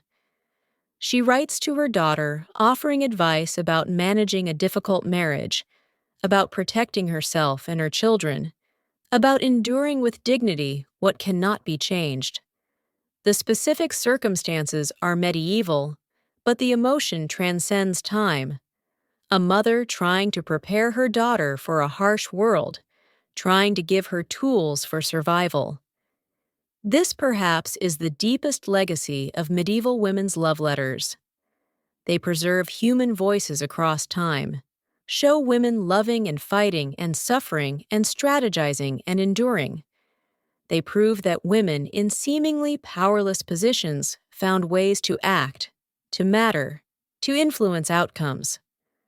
The letters don't tell a simple story of oppression or liberation, but something more complex. Constrained agency, limited power wielded skillfully, survival through adaptation and resistance. The archive preserves fragments. Most medieval correspondence is lost, forever destroyed deliberately, lost accidentally, decayed over centuries. What survives is a fraction of what existed, yet even these fragments reveal worlds. In the careful script of a 15th century noblewoman reporting on a siege, in the desperate plea of an imprisoned queen, in the coded warnings of nuns carrying intelligence, in the furious defiance of a woman refusing annulment. In all these voices, you hear women refusing to be silenced, using the only tools available to them, writing their way into history one letter at a time. You carefully close the manuscript, return it to the archival box, where it will be stored in climate-controlled darkness. The letters sleep again, waiting for the next researcher who will try to decode their meanings, understand their contexts, hear their voices. The medieval women who wrote them are dead 600 years, but their words remain, sealed in wax and preserved in ink, still speaking to anyone willing to listen. The story drifts now, settling softly like dust motes in afternoon light. You're drifting too, letting go of queens and battles and desperate correspondences. The letters blur together, becoming simply voices murmuring across time. Women speaking, always speaking, refusing silence even when the world demanded it.